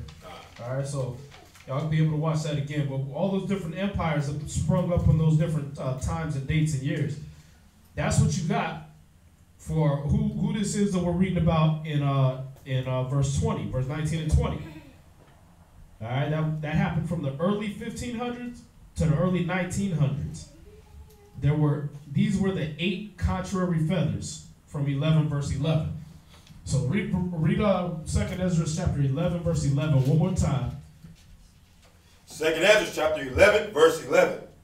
And I numbered her contrary feathers, and behold, there were 8 of them. There were 8 of them. All right. So what we read in verse 20, 12 verse 20. I'm sorry, verse 19 and 20. Read that again. 19 and 20. I'm sorry. 2 Esdras 12 verse 20. Verse 19 verse and 19. 20. Okay. This is going to clarify what you read in 2 Esdras chapter 11 verse 11.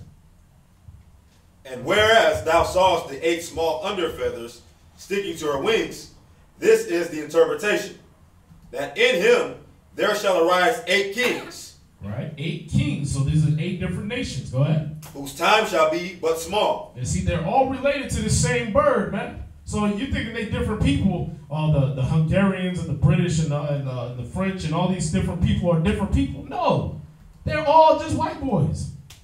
They just talk different. That's it. Yeah, a white boy with a different accent, and you fell for it. Y'all see that? Yeah. Go ahead. And their years swift. Right, so their years is going to be swift. They was going to reign successively and very quickly. So the first one we're going to deal with was the Austro-Hungarian Empire. And they came in under the House of Habsburg. H-A-L-S-B-E-R-G. The Austro-Hungarian Empire. Austro-Hungarian Empire. And they came in under the name the House of Habsburg. All right. They sat on the thrones of Portugal, Spain, Britain, France, Germany, and even Mexico. And that was going on from 1867 to 1918. That's how long it took them to expand their empire. So you claiming you're Mexican, technically you're owned by Esau. All right? That's why on Telemundo, everybody that's famous, everybody that's rich, everybody that's powerful, everybody that's beautiful looks like somebody from Europe. It's some pale white boy that can't even make it out in the Mexican sun with a 5 o'clock shadow, and they claiming him as so beautiful and, oh, Ricardo, I must leave my husband for you. What? Get the hell out of here. That's a British person. That's a white boy. All right? They're trying to sell you a false image like they do everywhere else. So that was the Austro-Hungarian Empire. These are one of the feathers. I'm going through the 8 feathers right there. The Austro-Hungarian Empire came in under the House of Habsburg. They sat on the throne of Portugal, Spain, Britain, France, Germany, and Mexico, which is why you got people calling themselves Mexicans, but speaking Spanish. That comes from Spain. Why are Native Americans speaking Spanish? Because your place is ruled by Spaniards. Spanish. Alright? Portugal. Why are you speaking Portuguese in Brazil? Because you're ruled by Portuguese people. Spanish people. Spain, Portugal's in Spain. Alright? Or around Spain. So you're speaking the same languages. Why are you speaking these different European languages? Because that's who owns your country. So you can fight over it if you want to. Fight over your block in Compton. Fight over your block, in Rio de Janeiro. Fight over your little favelas. Fight over your ghetto. Fight over your barrio in Mexico. You just fighting for the white man. You killing your own people for the white man because they own that. They own the whole land. All right. So that was one of the 8 contrary feathers. The next contrary feather is Germany, united with Prussia. They united with Prussia in 1883 to 1919. They colonized and created Cameroon. Germany united with Prussia, and they colonized and created Cameroon in Africa. Y'all see that?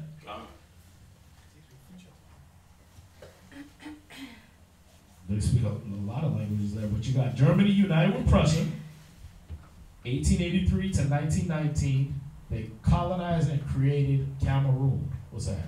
Oh, that was discussion. Oh, okay. Slack.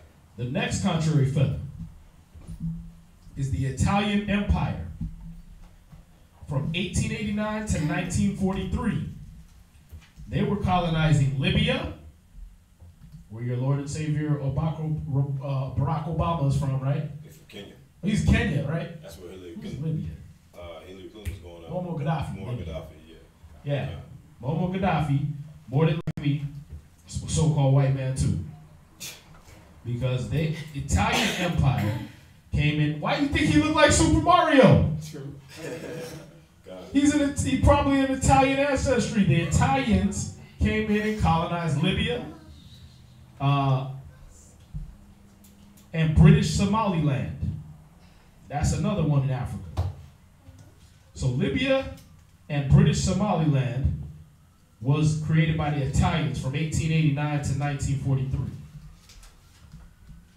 See, this is like these feathers became contrary because when they was going into these different countries, they was finding gold, jewels, diamonds, huge vast deposits of oil, and they were, well, this is mine. Well, you got to pay taxes to Rome for that. No, I'm Libya now. What the hell is that? I don't know. I made it up, but it's my country. I put a flag in it. It's mine. What about all the niggas that's down there? We're going to kill them and take all of this. It's ours now. This is white colonialism, all right? This is Esau enlarging their border as hell, and they are as death, as it says in Haggai chapter 2. Or what was that? Habakkuk chapter 2. All right? The next contrary feather is the French from 1804 to 1960. The French from 1804 to 1960. Let me know y'all got that.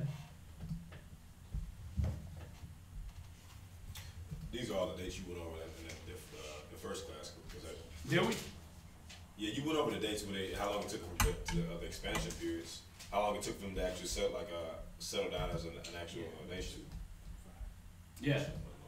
Yeah. I'm just making sure because I don't want to have to slow down and keep. Well, it's kind of a recap, but it's Okay. like, again, we're filling in the blanks. Yeah, because like with the French, Belgian, Dutch, Spanish, Portuguese, these other contrary feathers, I gave you guys dates. This part don't have it. So we're just reiterating. So the next contrary feather after the French is the Belgian Empire.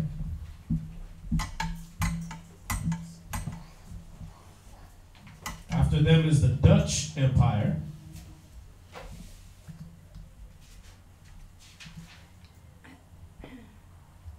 And then the Spanish Empire. And these are not in succession. These all occurred at the same time. They broke off and called themselves these places as they would take over these different landmasses. Oh, we're Spanish. Oh, we're Dutch. Oh, we're Belgians. So what? So they could bar off and mark off their little section of land and keep those resources that they could find there and make themselves their own country and not be up under a king. All right, one united king. They branched off so they could own their own lands and their own titles and countries. So after the Dutch, you got the Spanish, then you got the Portuguese also. And these were all under Roman subjection. But they're called contrary because they no longer stood for Rome, but for themselves, and were against each other. See that? So when Rome took over, when at first you had a Roman emperor, right? Then all of a sudden you had the Roman emperor and the Pope. Then all of a sudden you had the Roman emperor, the Pope, and then a king. And then you had kings and dukes under him. And then you had dukes and landlords. And you had all these different tiers of people. Why? Because they kept breaking down the land and saying, this is mine, this is mine, this is mine, this is mine. And forming all these different mutinies and different seditions, trying to fight for their piece of land and their glory. Instead of being all up under the one empire, they started fighting against each other. No, this is my land, I call it France. No, we're England. But you look just like me. But I speak French. I'm better than you. See that? I wear blue, you wear red. Sound familiar? Divide and conquer, man. They did it to their own selves. That's why Christ said it. If Satan be divided against Satan, his house can't stand. That's why Europe is a piece of crap right now. What's that? I would say it sounds like Game of Thrones. Exactly. That's all. Game of Thrones is just a remake. The king dies the same way as Henry VIII did. He got killed by a boar. Henry VIII, he died from a boar hunt, right? Yeah. So they did this. They just reenacted the same thing, but making sure what they're British, even in Fantasyland where dragons exist, right? Even how what's his name? Not the kid Joffrey, King Joffrey. Right. He got poisoned. I think it's like 2 or 3 of the Caesars got poisoned. Yeah. Sure. I know. Caesar Augustus, I think, got stabbed in the back by his men, but a couple of them got poisoned, if I'm mistaken. Yeah, the guy that wrote Game of Thrones said he basically was reading Art of War, not Art of War, the other one, Machiavelli. Oh, Machiavelli. And he took a lot of inspiration from Machiavelli. Well, Machiavelli was only writing about what the popes of Rome were doing around that time, around this time we're talking about. Okay. You see that? So the popes was poisoning each other, the Borgias were poisoning everybody. You know what I mean? They was poisoning, killing off each other, having sex with their own family members, doing all that. That's all Game of Thrones is. It's them putting to fantasy what is actually reality. See that? So why? Brothers and sisters would be having sex with each other. That's just fantasy. Look, there's dragons too. And a midget. Right? You just write that off. But no, sorry, that's reality. That was ancient Rome. That was Lucretia Borgia and her brother Caesar Borgia making love with each other, and boom, ruling Rome under Pope Alexander VI. Those are actual historical figures, man. But they got you in Fantasyland watching Game of Thrones, which is a good show. But if you know your history, you know that's real. That ain't something they made up. That's real. Go ahead. Where you at? Verse 21. All right, so y'all got that. These were all under Roman subjection, but they're called contrary because they no longer stood for Rome. All right, they stood for themselves and they warred against each other. Where you at? Verse 21. Verse 21. Go ahead. And 2 of them shall perish. Stop. Go to verse 28. We'll come back to 19 through 21. For the sword of the one shall devour the other. That was 11 verse 28. I'm sorry. Slack. 11 verse 28. My fault. And I beheld, and lo, the 2 that remained thought also in themselves to reign. Right. This right here, these 2 that remained. See how it's breaking down what happened in 11? These 2 that remained were Italy and Germany. Remember, these were both once under the Roman Empire. But these 2 that remained from all that fighting and all that, the ones that remained on top was Italy and Germany. They came to power as the National Nazi Socialism, or National Socialist Party, which is Nazism. All right? Nazis and fascism. Under, was that Mussolini and Hitler? Benito Mussolini, Adolf Hitler. There's another player in there too. Joseph Stalin, was he? There you go. With that Russia? Yeah, come. All right. But this is Italy and Germany that was on top. They came under the National Socialist Party in Germany, or you know them as the Nazis. And they came in under fascism in Italy. All right. That was under Benito Mussolini. They ran the country with corporations. Sound familiar? Minute Maid Stadium, Pepsi Stadium, Coca-Cola Stadium. Let me know when you catch up with us. Let me know when you realize where you're living at. All right? The corporations run the country. England stood against them. But America had to be drawn into it. So England was standing against them running their country under corporations because those corporations weren't trying to pay Europe anything. They weren't trying to pay anything into what's called the International Monetary Fund. They were trying to be their own country separate from European rule, Roman rule, Catholic rule. England was run by Catholics and Protestants. It was basically church run. Winston Churchill was the dude. Yeah, Winston Churchill over England. I don't want to get too deep off topic. I read somewhere too that he was like related to like some of the elites. Like might be the Rothschilds or Rockefellers. Like he was You don't get up into that echelon unless you're related to them elites. That's all a bloodline. They're all related, all the way down to Barack Obama. He's a relative of them. That's what I heard. That's all bloodline. That little girl did it. The little white girl did the damn pie chart on it. She sure did. She connected Barack Obama all the way back to like the Rothschilds. Even Hitler was he was one of the one of the Rothschilds' illegitimate grandson. We learned that in history class with Miss Krapke, whatever. You see how it's all coming together though? It turns out they're all related. Why? Because they're all Romans. They're all Romans, bro. They probably all go back to this. Probably the undercover version of the Medicis. It's probably the Medicis under a different name, so you won't know. Because the Medicis ran Rome back in the times of the Roman Catholic Church ruling. And they was poisoning people all over the place. They was running the financial aspect though. controlling what the stock market did. Okay, too many people have this much land, and we want that land, so we're gonna crash all their investments, and that way they'll be bankrupt. Then we'll come in and we'll buy it, and we'll take that land, and now that'll be Medici land. So that's the Medicis, where you get like Catherine de Medici. She was the wife of one of the Henrys of France, right? And she was so known for poisoning people, man, that people didn't want to know her. You did not want to cross her, because your ass will wind up with a black liver, dead somewhere eating a bowl of cereal. You know what I mean? And she could do that from being in jail.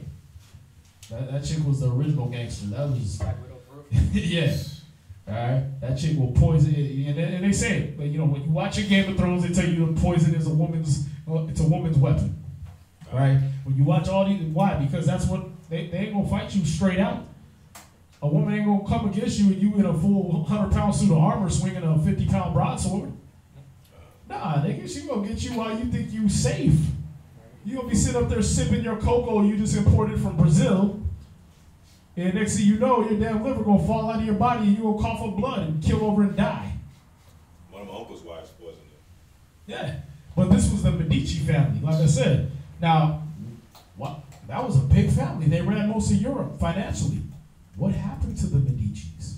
Like, because you still got Elizabeth, you know, the Queen Elizabeth II, and you know that you trace her bloodline back to the original, you know, the so-called original people that were, you know, ruling at the time back then. The Rothschilds are still around for a couple hundred years or so. The DuPonts, the Bilderbergs, all these guys, their family names are known. But what were they called before that? What happened to the Medicis? What happened to the Guillaumes and these different historical figures? What happened to the Borgias? What happened to all these big time families from back then? Wow. They just changed names, man. That's all they do. They change names and they still run everything. It's like Corleone when he came. Yeah. Yeah. Watch it in The Godfather, man. Corleone was just a city he came from. But see, they be telling you all this stuff in these what you think is a sci-fi or a fantasy or a non-fiction movie. You know, you're watching The Godfather, you're watching Scarface, you're watching these things, and you're like, oh yeah, you know it happened. That's just entertainment. You know what I mean? Rush, give me yeah, right? You thinking it's a game, and they're telling you their whole history, man. Like, yeah, we used to be these guys. We changed our name. Now we're these guys. But you ain't hearing it. So we got to break it down for you. Read on. Where you at? Verse 21. Uh-huh. I'll start from the top. And 2 of them shall perish, the middle time approaching. 4 shall be kept until their end begin to approach. But 2 shall be kept until the end. What verse you at? Verse 21. Did you want me to go back? Oh. You read 28 and 29 in 2nd Esdras 11? I read 11 and 20, 28. I did read verse 29 also. God. And when they so thought, behold, there awakened one of the heads that were at rest. Namely it that was in the midst, for that was greater than the other 2 heads. Right, so we'll stop there. All right, so those 2 heads were Italy and Germany. They came up as the Nazis and the fascists. All right, they had corporations running the country. England came up against them.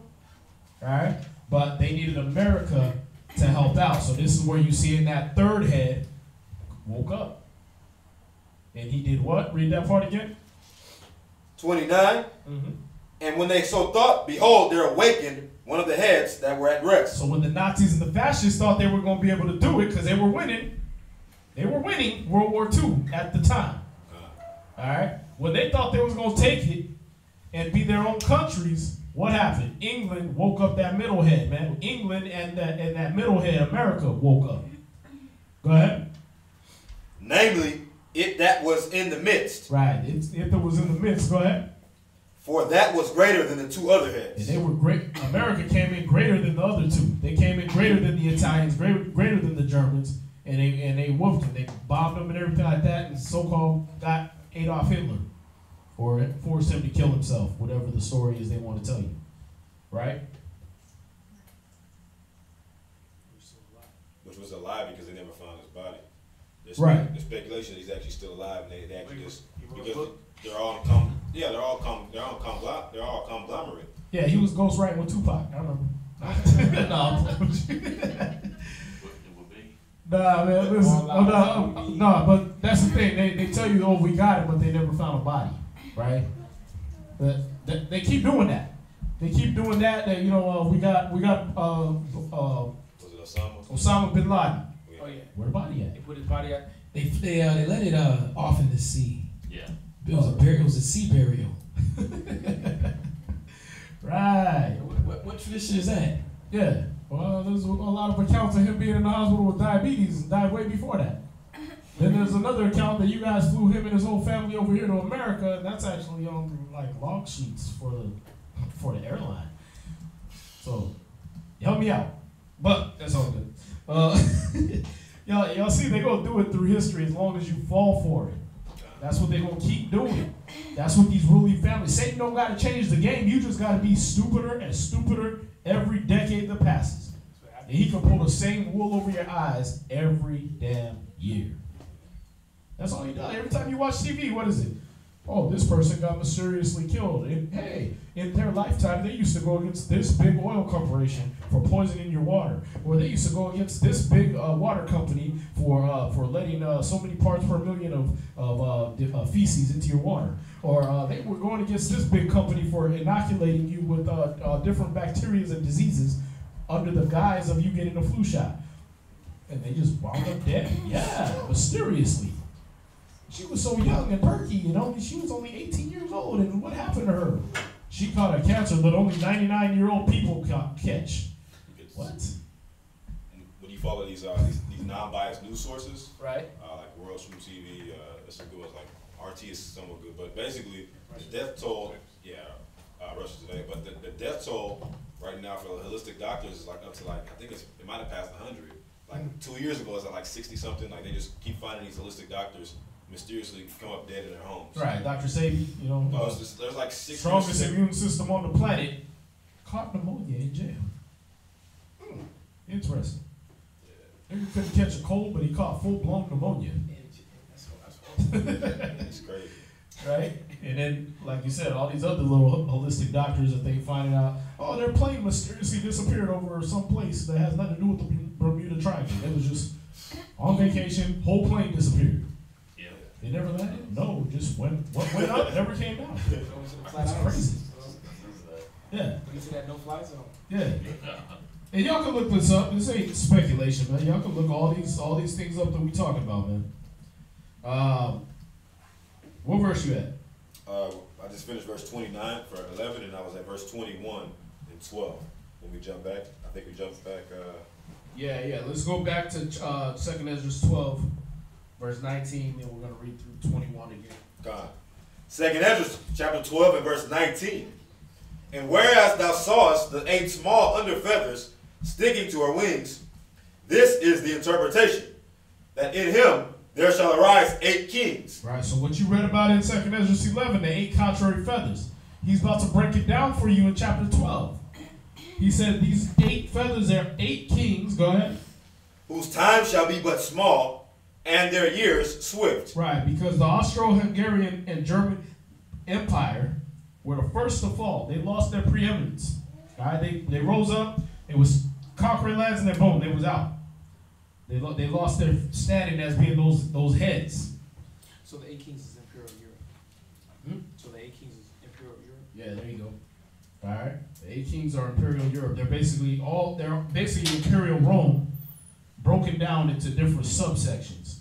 That's why they all fly under the Saturn of the Eagle. Germans, the Nazis, they were all flying under the Eagle. They all the same symbol. Why? Because they're all the same family. That's a show they put on for you. That's a show. Them doing all that, fighting back and forth and all that, that was a show they put on for the world stage, man. So you could think that they was against each other when really they was doing all that. So no matter who you cheered for, you was backing the wrong player.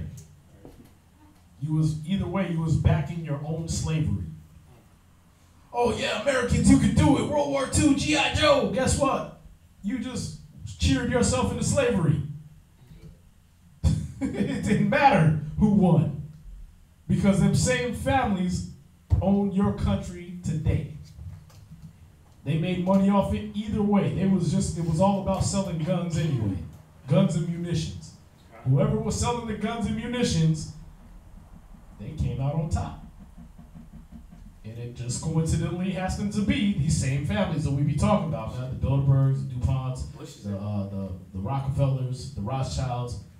It's all the same families that's making profiteering off all these wars. All right? But that's a show they put on for you, so you would think they was fighting against each other, and you would cheer for them and back them either way.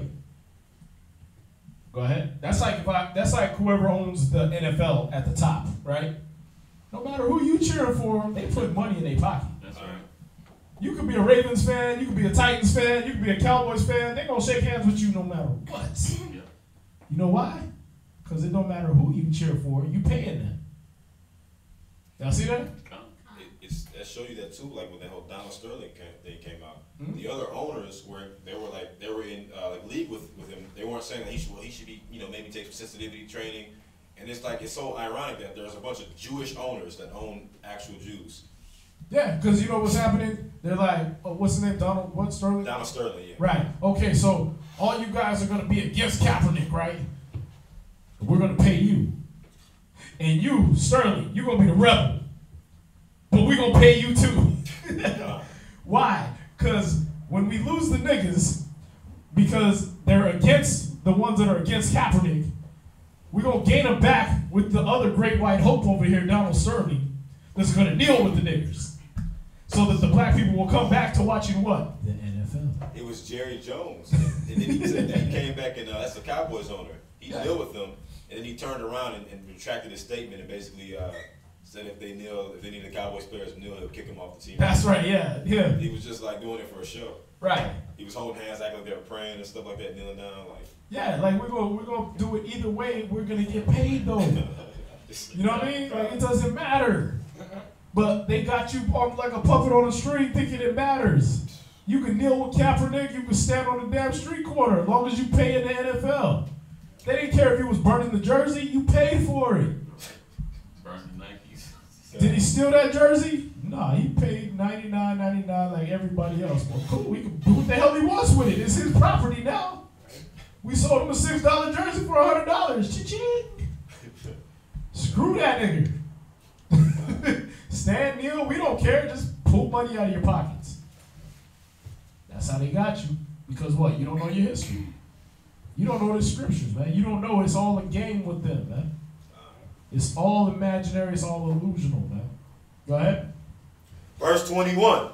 And two of them shall perish, the middle time approaching. Right, so the Austro-Hungarian Empire and the German Empire, remember, these are still nations, right? They still exist today. So we're not saying that the scriptures ain't telling you that they rose up and then they got destroyed. So you can sit there and be like, oh, see, it ain't talking about what he said. Those nations are still around. No, it's talking about they lost their preeminence. They lost their position in first place. So they're no longer the world power under the Edomite Empire. They faded back so that you would believe in America, the great superhero, and still just either way cheer for your slave masters, cheer for your own destruction. All right. So they're not big or ruling right now. That's all that's saying. 12 verse 22. Read that. 12. I didn't finish 21. Go ahead. Read 21. 4 shall be kept until their end begin to approach, but 2 shall be kept until the end. Right. It said 4 shall be kept until what? Until their end begin to approach. Right. But 2 shall be kept until the end. But 2 will be kept until the end. Russia and America. Sorry. Russia and Britain. Russia and Britain, I'm sorry. They were from 1607 to 1997. Expanding their empire from 1607 to 1997.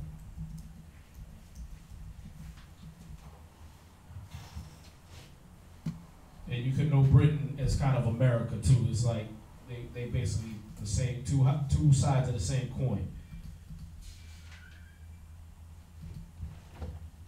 So Russia, Britain, and the United States. Read 2nd Esdras chapter 11, verse 4. 2nd Esdras chapter 11, verse 4. But her heads were at rest, The head in the midst was greater than the other. Right. So what happened? Germany was split and given to Russia and America. All right. So when you read about this Berlin Wall and all that stuff in the 80s, it was supposed to be a big deal. That was just, oh, this is the Russian part of what we split up, and this is the American part of what we split up. Either way, the white man was getting paid. You could cheer for the East Berliners or the West Berliners, and you could cheer when they knocked down the wall. But either way, the white man was getting paid. All right, their empire was getting fed. All right, you was feeding Russia and you was feeding America. Either way, Italy becomes nobody, and they've been run by the Pope. All right, so this is where you got the three heads and all that. The two, they start getting down to rest because that one sprang up. When America sprang up, them other two heads faded out. All right, so Italy, they're nobody now. You ain't going to them for nothing for Italy except pizza and fashion. Wine. You know what I mean? Art and wine and stuff like that. But they're nobody. They're just run by the Pope. Pope comes out, faggots are okay. And then everybody's, oh, it's okay to be a faggot now, right? And then he comes out, no, it's not okay. And then you went, oh, no, I gotta take this thing out my butt, right? You popo, yay! It's a scam. They got you. Either way, they get paid. Where you at? I was at verse 4, last precept, in 2nd Esdras 11. You say you were where? Verse 4, last precept, in 2nd Esdras 11. Uh-huh. Yet rested it with the residue. Right, see, Italy rested with the rest of them, with the other ones that fell asleep, with Germany and Italy. Germany, Italy, and Russia, they kind of faded back off the world stage a little bit. I'm sorry, not Russia. Italy and, he said he rested with the rest of them. It was Italy that faded back, and what? Austro-Hungarian and... Yeah, Austro-Hungarian and Germany. All right. Go ahead. Jump from there to verse 30. 11 verse 30. 2nd Esdras chapter 11 verse 30. And then I saw that the two other heads were joined with it. Mm-hmm. Verse 31. And behold, the head was turned with them that were with it, and did eat up the two feathers under the wing that would have reigned. Right, see, so these two heads, the British and the American Empire and the Russian Empire, they was eating up these little feathers that was trying to come against. All the little upstarts, Germany, France, all the ones that was coming up that was up under that Roman bubble, and they started fighting against each other. British and America, they started putting all them down, making them go back to sleep. It was like all that fighting, we run this. Y'all see that? And what they do, they made themselves look like the hero when they did it. They made them look like the hero, and all the other guys look like bad guys in some way. But really, it was just the white man getting paid, man. Because, I mean, did they shut down the borders? Did they say, okay, listen, you guys can't fly to France no more? The French try to come up against the Holy Roman Empire. They try to come against our system. You can't fly there no more. In World War II, the French didn't really help us out, so we're going to talk mess about them. They talk mess about them, right? But did they shut down the airways and be like, you can't fly to France no more? See, when they was in war with the Arabs, right? Or what was it, Iraq or Iran? They was like, oh, you guys can't fly to Saudi Arabia no more. You can't fly to Iraq. You can't fly to these places, right? Oh, that was Iran. They all became no-fly zones when we were at war with them. Yep. But when it was their own, you can still go travel over there, still hang around in France. You can still fly to Germany to this day. Right? Why? Because either way, we get paid. It don't matter where you go in Europe. You pay the system that owns America and Europe, so it don't matter. Y'all got to understand this, because it gets deep. Where we at? 2nd Esdras chapter...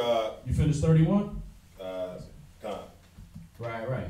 Go to verse 32. Verse 32. But this head put the whole earth in fear. This head equals the British. This is talking about the British. They had more colonies and more holdings than anybody. All right, so the British is what this head is talking about in 11 verse 32. They had more colonies and more holdings than anybody else. Probably still do to this day. Except for America. Sorry, America took over for them. So when it says this head, you're talking about the British. They have more colonies and more holdings than anybody. Verse 33. Verse 33. And after this I beheld, and lo, the head that was in the midst suddenly appeared no more, like as the wings. This is the British Empire. They're still here, but they don't have all their holdings. Their holdings are gone. All right? They're still here as a nation. The British are still here as a nation, but you don't really hear about, oh, the British are they're gonna go conquer France, or they're gonna go take over this place or that place. Their holdings are starting to disappear.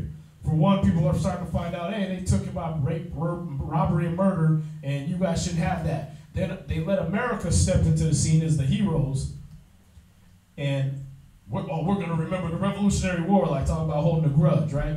We're going to remember the Revolutionary War and hate the British. We hate the British still because we whooped y'all in the Revolutionary War.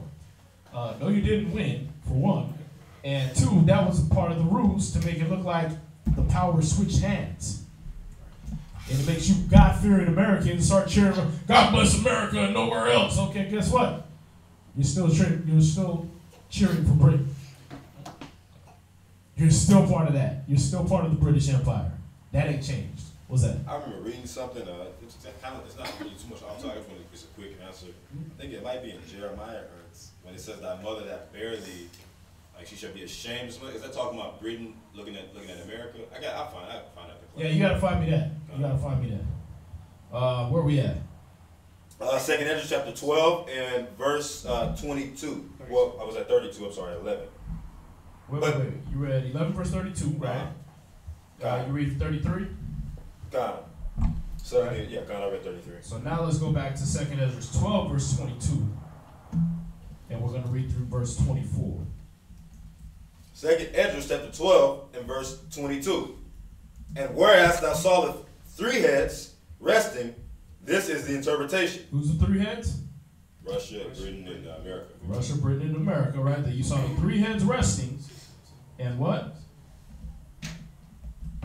This is the interpretation. Right. 23. In his last days shall the Most High raise up 3 kingdoms and renew many things therein. Right. And they shall have dominion of the earth. Uh-oh. Russia, America, Britain. They was going to have dominion over the whole earth. How do you know? 1980s, man. The Cold War. They had the whole earth on freeze. That's why they called it the Cold War, man. They had the whole earth like, what's going to happen? Because everybody knew if America set off a nuke and Russia set off a nuke, that's the end. So just those 2 nations alone, they had the whole world on lockdown, trying to figure out what is going to happen to us. Couldn't nobody come against them. Couldn't nobody jump in between and be like, no, listen, y'all ain't setting off nothing. We'll blow y'all up from over here. Nah, that was it. It was we all just gonna wait here and hold our breath until Gorbachev decides he ain't gonna launch one and Reagan decides he ain't gonna launch one. And we just kind of like tossing a coin right now and hope they just chill out. Like watching niggas fight at the movie theater when you're around your girl. You're like, I just hope they don't get over here. You know what I mean? When you see 2 Debo-ass dudes just fighting, you like, man, I don't feel like fighting nobody today, man. I don't want to get killed today. Right? You just like, I hope they just chill out, man. Let's work this out, breathe, calm down, woosah, right? You hoping they just calm down. That was America and Russia at the time, man. How did those 2 nations alone have the whole world frozen? Because they're the 2 superpowers that you're reading about. What's that? I was going to say, it's still going on today. It was just national news today, or world news. Mm-hmm. Trump, this is the headline, Trump threatens to build up U.S. nuclear arsenal until Russia, China come to their senses. Yeah, this was today. Now, it only takes 2 nukes to blow up the whole Earth, supposedly. Why do you got to build up a nuclear arsenal past 2? Just say, listen, we'll launch 2 missiles at each other and blow everybody off the map. How about that? We'll launch one from Colorado and one from Washington, and we'll just blow up the whole Earth. Try us. That should be the end of it right there, right? Why I got to build a nuclear arsenal? Because for one, you can't blow up the whole Earth. You know it. 2, that the other country got something too. You're playing a game out for them. You're playing a play out for the whole world to watch this and be in awe. And when you raise their taxes and say, hey, well, we got to build up our nuclear arsenal. Yeah, my tax dollars at work. Keep taking FICA. Pay them some more. I need you to you know what? We need to start a charity fund. We need a GoFundMe to help President Trump build our nuclear arsenal to keep our freedom safe. Wow. Hey, nigga, don't you know if you build past 2, we'll blow up the whole Earth? You build 2 nuclear bombs, you're supposed to blow up the whole Earth, but you want to build a whole nuclear arsenal. What are we trying to blow up? What else do you need to blow up? What bigger threat do you need? You watch the movies, right, where the bomber comes into the building and he's got a bomb strapped to his chest, right? And why is everybody afraid? Because he's willing to blow himself up and you, right? And that ends all the conversation. Nobody tries to come up against him. Everybody got their hands up. Take my money, take my girl, take whatever you need, right? So why don't America just do that? Well, we got 2 nukes. Takes 2 nukes to blow up the Earth. Let's set this off. No. You got it. Whatever you got, whatever you need, you got it. But why won't they do it? Because it's an act to raise money, raise taxes, raise all the money they can take out of your pockets. It's an act, man. Either way, the white man gets paid. But you can keep falling for it. Go ahead. Where we at? I was at verse 23. I'm Right. sorry, I finished verse 20. I'm at 24. Read 24.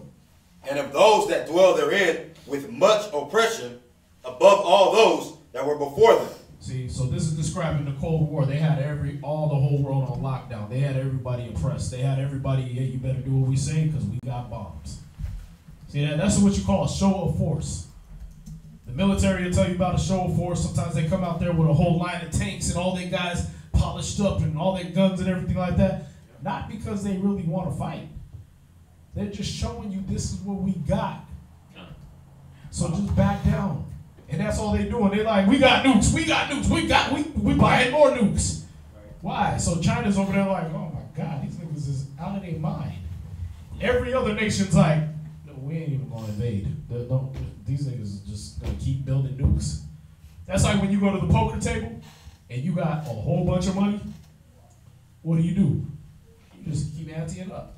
You just keep anteing up, and that broke nigga that thought he was gonna make that one, I got 4 aces, man. You can't beat this. Right? But what? Bold. You only got $15, nigga? I'm gonna put in 1,000 and raise you 1,000. Man. And he thought he was gonna come in and win the whole pot because he had 4 aces. But guess what? You got a pair of 2s and you anteed up. So he gotta get out the game. Or take a loan, right? Once you understand poker, then you start understanding the world stage. Because that's what they do. They ante up. And then when you can't pay no more, when you like, well, damn, I only got this many nukes. You know what? I'll go to the World Bank. I'll get a loan, and we'll buy some more nukes too. And the whole time, the World Bank, the IMF, they get paid on either side. They ran that one on you in Game of Thrones too. All right. Either way, the Iron Bank was getting paid. They was giving them a loan, and whoever, okay, you know what? Your credit's out, man. You can't borrow no more. Damn. Well, okay, I'll show you what I got. I got 15 nukes. Well, we got 31. Damn, I guess I'm out. Now I owe this World Bank $14 billion plus interest. Either way, the white man got paid. And what does the other side want? What does the other side get? Well, shoot. We anteed up past you. We got to pay the World Bank too. All the money we borrowed from them. But we're going to take it from you guys and put tariffs and sanctions and everything like that on you so you can help us pay the loan we owe this bank. And who owns the bank? Who owns the country? Who owns all that? Caucasian man, the devil. He's getting paid either way. It don't matter. But you hyped it like, yeah, we won. What did you win? You didn't win nothing. You got to pay back all that money you loaned to build all the nukes. Keep playing with it. Where we at? Verse 24, last precept. Go ahead. Therefore are they called the heads of the eagle. Right. See, that's what the Cold War will end up being about. Why are we 14, 16 trillion, bajillion dollars in debt? Just make up a number now. Because at this point, you might as well be like a 5-year-old. Just make up a number. We owe $1 bajillion. Like, you can't pay that back. Why? Because it's an imaginary number. 14 trillion might as well be what your little kid says when they can't count that high. How much do we owe? You owe me $1 bajillion. Damn. That's how much we owe in national debt, man. You owe $1 bajillion damn dollars. How do you owe that much and we won the Cold War? We had more nukes. We shouldn't have to owe nobody. But we had to borrow that money to get those nukes to show that to play in the stupid show, man. Russia lost, so they owe that World Bank money. That's why they had the bread lines. That's why they were starving over there in Russia, right? Yeah, potato famine and all that. Why is that? Because they lost. They went all in and they came up short. They owe that money back too. See that? But we won. Why are we in debt and Russia in debt? Shouldn't we have taken the pot? No, the bank took the pot.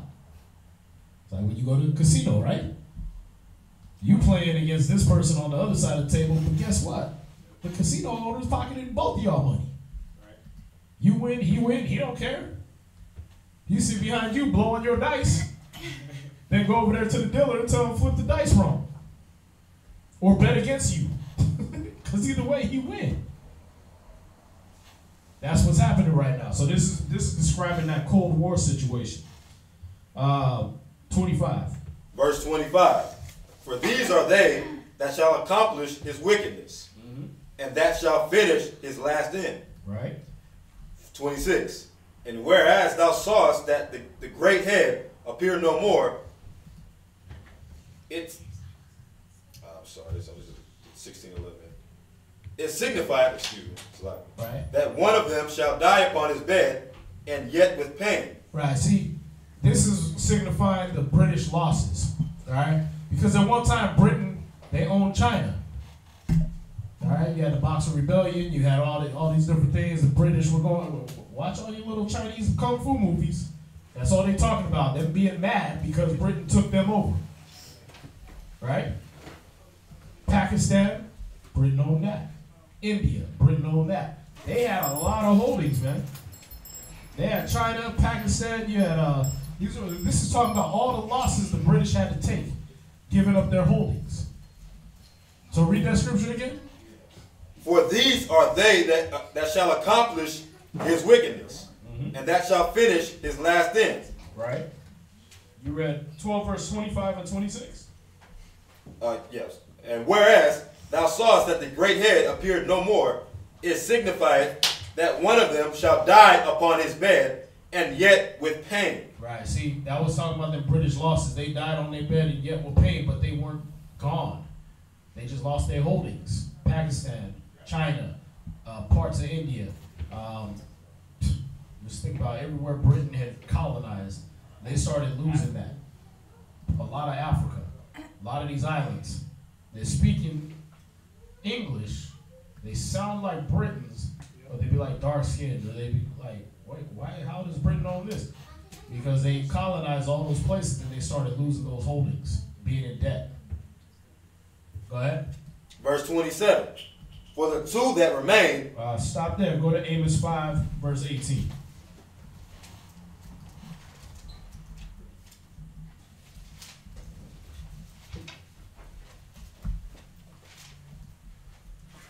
Amos chapter 5, verse 18.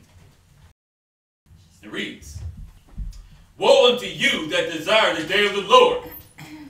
To what end is it for you? The day of the Lord is darkness, and not light, as if a man flee from a lion, and a bear met him. So it's like a man talking about the beast, right? The so-called white man. It's like it's the day when the Most High sends Christ. It's gonna be like the white man's gonna be trying to run from one part of the earth to the other, man. This man, this eagle, this beast, they're gonna be running from one end of the earth to the other, trying to get away from Christ. It said it's gonna be like as if a man did what?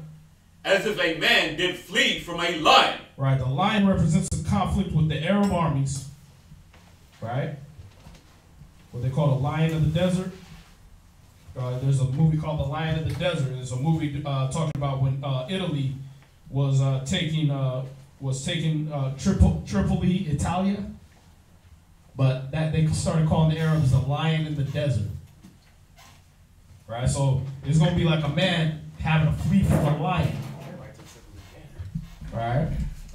So this man is talking about it's talking about the so-called white man. That when the day of the Lord comes, it's going to be like he's going to be trying to flee from the Arabs. He's going to be trying to flee away from their terror. Go ahead. And a bear met him. And a bear met him. The Russians. So they run away from all the conflict in the east, Desert Storm and all that, right? And then boom, what happened? Right into the Russian conflict. Y'all seeing this, right? Done. So the scriptures is showing you point for point how this is going to go down. So it says, and a bear met him. The bear represents the Russians and the Persians. I'm sorry, the Russians now and back then the Persians. All right, because when they took over Tripoli, Italia, the white man was running from those people back then, the Persians and everything, and then boom, they was running away from one people when they were fighting against for over Tripoli, Italia. They was running from them, and then boom, they ended up fighting against the Persians. Y'all got that? So when you dealing with like the time of Alexander the Great, when he took over, when he was taking over all these countries, he got about as far. They show you in history. He got about as far as Persia. He was trying to go all the way to the east. He was trying to go all the way to China, but the Persians stood up. He got stopped in Persia because, for one, he had taken that over, and then he had sex with his horse and caught syphilis. So he couldn't go no further. So it was like he was running from one people to boom, run over in Persia. Nowadays, they running from the people of the Middle East. They running from them to run into the Russians. So they're going to be in a conflict no matter what. They said it was as if a man ran away from a lion and a bear met him. Go ahead. Or went into the house and leaned his hand on the wall. Right. That's talking about when they go into the house, reconvening in their war councils. When they get in their war councils, Christ's gonna be meeting them there. He's gonna meet them in everything they do. They're gonna be like, okay, we gotta form up a council. We gotta get in these war councils, and we gotta find out how we're gonna beat the Russians now. But Christ will be one step ahead of them on everything. Go ahead. And a serpent bit him. And a serpent represents China. When you look at their flag, if you got one of the Chinese flags, there should be a serpent coiled up saying, "Don't tread on me." And I know in the 80s that was a big one for China to represent themselves with that coiled up serpent. And that's what's gonna happen, man. They go to war, they run away from the Arabs, boom, we got a conflict with Russia. Then we get done with the conflict with Russia, here come who? China. Turn the news on. What do we see? You seeing the same thing, man. You seeing the lion, the bear, the serpent. That's the representations, man. That's what these prophets are saying. Y'all see that? Done.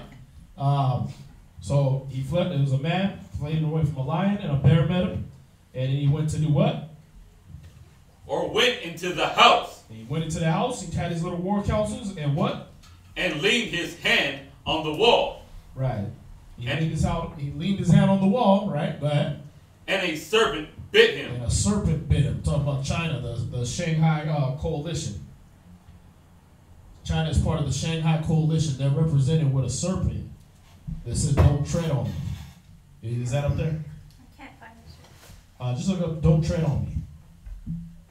Don't, and then TREAD. Don't tread on me. That's one of their flags.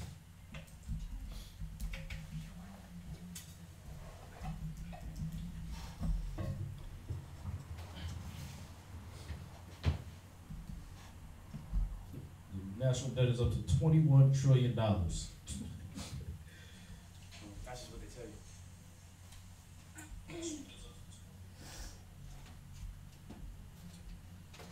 Yep. Let's see. So you finished that? You want verse 20? No. It was just 18. Got it. Go to 2nd Esdras 12, verse 26 now. 2nd Esdras chapter 12 and verse 26. And whereas thou sawest that the great head appeared no more, it signifieth that one of them. You find this here? That. Oh, you the one popped it up. Yeah, that's that serpent right there, right? So that represented that Shanghai coalition. But read that again, 12:26. And whereas thou sawest that the great head appeared no more, it signifieth that one of them shall die upon his bed, and yet with pain. Verse 27. Right, so only Russia and America remained. The Cold War, everyone feared Russia and America, right? That's what everybody was worried about. Wasn't nobody worried about any other nation. They thought they was going to cause a nuclear holocaust. That's what we thought. That's what the whole world thought was going to happen. And there wasn't nobody to stop them either. That's between y'all two. We can't do nothing about it. Go ahead. Verse 27. For the two that remain shall be slain with the sword. 28. For the sword of the one shall devour the other, but at the last shall he fall through the sword himself. So he's giving you the play-by-play. The Most High is giving you the play-by-play of what's going to happen, and you're watching it unfold right in front of your eyes on the news every day, all day. Russia and Shanghai and the Shanghai Corporation Coalition, these organizations, they're gonna fight against America and NATO. Then NATO will turn on America. That's how it's gonna play out. You're watching it in the scriptures, and then you're watching it on TV. It's like when we say, listen, go to is it Ezekiel 5:11? He said, whose oppressors slay them, and they hold themselves not guilty. And we'd be like, see, the Bible's true. Turn the news on. Look, they done killed Trayvon Martin, Eric Garner. What do they say afterward? Not guilty. It's right there. You don't get it? No, that Bible's a white man's book. Okay, you're retarded. You deserve to die. Right. Like you are literally, I can't even give you retarded. Retarded people don't deserve to die. You weren't born this stupid. You learned to be this stupid. If you can look at these scriptures and see the lion, the bear, the serpent, all being represented right on your TV screen, and say the Bible's a white man's book, you deserve to die. You deserve for Christ to come and cut you in half. You're seeing it all play out. These nations are gonna play all these games, man. They're gonna fight against America, and they're gonna fight against NATO, and then NATO's gonna be like, oh, they got more nukes. We pulling away from y'all. Y'all Americans are wicked. And then they're gonna have all the rest of the world ready to fight against America, man. Zechariah 11:5. Yeah, that one. Zechariah 11:5, right? Whose oppressors slay them and hold themselves not guilty. We show people that, they like, some brothers and sisters are like, yeah, that's clear, that's us. Then you got other ones that, nah, that don't mean that. Okay, you deserve to die. If you're this stupid, if you're gonna be this ignorant, be steeped in that ignorance, man, you deserve what you get. There ain't no home training, there ain't no educational level I can give you if you can't see these signs, man. Y'all with me? Where we at? Verse 29. All right, we at the home stretch. Right on time. Read that. And whereas thou sawest two feathers under the wings passing over the head. All right, so Shadak, give me 11 verse 22 real quick. Read where you're at.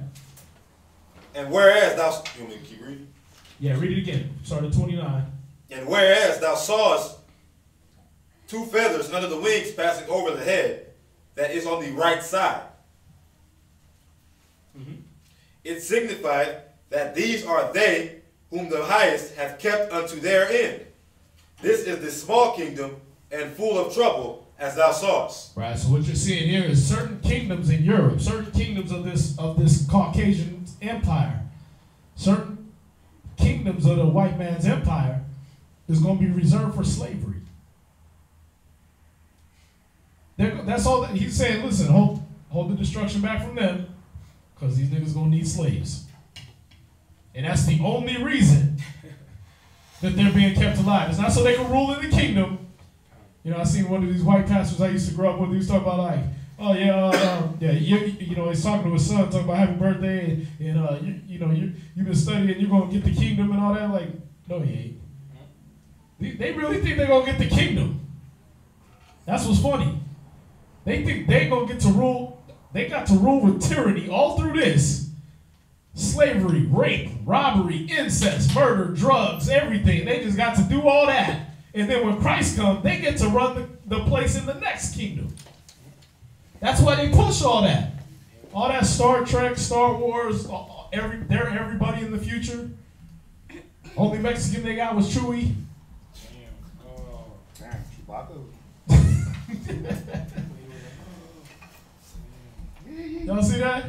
That's what they want to push themselves. They're the Jetsons. They're Star Wars. They're Star Trek. They're Deep Space Nine. They're everybody, right? They want to push all that because they want to be the ones that rule the past, the present, and the future. They think that new kingdom is theirs too. Like, dude, you didn't even deal with the one you had. When Satan gave you this kingdom, you destroyed it worse than Satan had already done. They introduced more evils into it and compounded it with Satan. They just shook hands with him, was like, hey, we can come up with some new stuff every day. Bet. They think they're gonna run the next kingdom. They think when Christ comes back, he's not gonna have slaughter prepared for them. Right, they're gonna have him up there on the council. Right, they're gonna have NATO and the UN with Christ. He's gonna have his little name tag right there. Jesus. Little Star of David flag, he's just gonna be sitting there with an interpreter mic in. That's what they think is gonna happen. They really think that they got that next kingdom coming to them, like we just all gonna be British. Right. And they're gonna rule for forever. We're gonna reign with him. No, the hell you're not. You killed him. That's why they try to distance themselves. Oh, we're not the Romans. The Romans killed Christ, huh? We're Germans. We're Spaniards. We're Irish. No, he know who you are. You the damn Romans that killed him. Y'all see that? Where we at? Did you want the second Esdras 11 and 22 now? You finished 31? I didn't read 31. Where you at? I was at 31. I stopped at verse 30. Okay, read through verse 31, and then we're gonna show you what that's referring to, what that's breaking down in 11 verse 22. Go ahead. And the lion whom thou sawest rise up out of the wood, and roaring, and speaking to the eagle, and rebuking her for her unrighteousness, with all the words which thou hast heard. 32. Right, that's it. So read 11 verse 22. After this I looked, and behold, the 12 feathers appeared no more, nor the 2 little feathers. See, so after this happens, after China and NATO, after NATO turns on America and they join up with China, they help Russia out and everything, and all these people that's gonna come up against America. Once that nuke drops, what's gonna happen? All that contrary feather stuff, that's gonna go away. Christ like, all you little contrary feathers, y'all slaves now. All you little European nations, y'all just slaves now. Y'all ain't running nothing. You're not running the next kingdom. The next kingdom ain't British. Surprise. It ain't a bunch of white people gonna be there. No, y'all just gonna be slaves. You see that? Gone. Go ahead. Verse 23. Uh-huh. And there was no more upon the eagle's body. Right, that was it. 11 verse 22 is showing you that all those contrary feathers, they're not gonna be anymore. They're not gonna be an issue no more. They're not gonna be fighting each other. They're not gonna be fighting us. Because Christ's gonna put an end to all of that. So now let's read 12 verse 32. 32. Uh-huh. This is the anointed which the highest have kept for them. So this lion that you're reading about in 31, verse 31 and 32, this is talking about the anointed. This is talking about Yahushua, Hamashiach. This is the lion of the tribe of Judah. And what did it say? Which the highest hath kept for them, and for their wickedness unto the end. Right. See, he got Christ waiting till the end. Okay, y'all done playing your little games now? Because I'm gonna start killing everybody. Y'all see that? Okay, you done there. You did the NATO thing. You did the coalition with China. You did the thing with Russia. Okay, good. That all played out? Cool. Now I'm going to come and I'm killing everybody in America. All them that are joined to them will be thrust through. Everybody. You with the good Walmart job? Gone. You at Whataburger? Gone. I remember when you would let my man slide on the 5 cents and get his burger when he was hungry. Gone. All of that.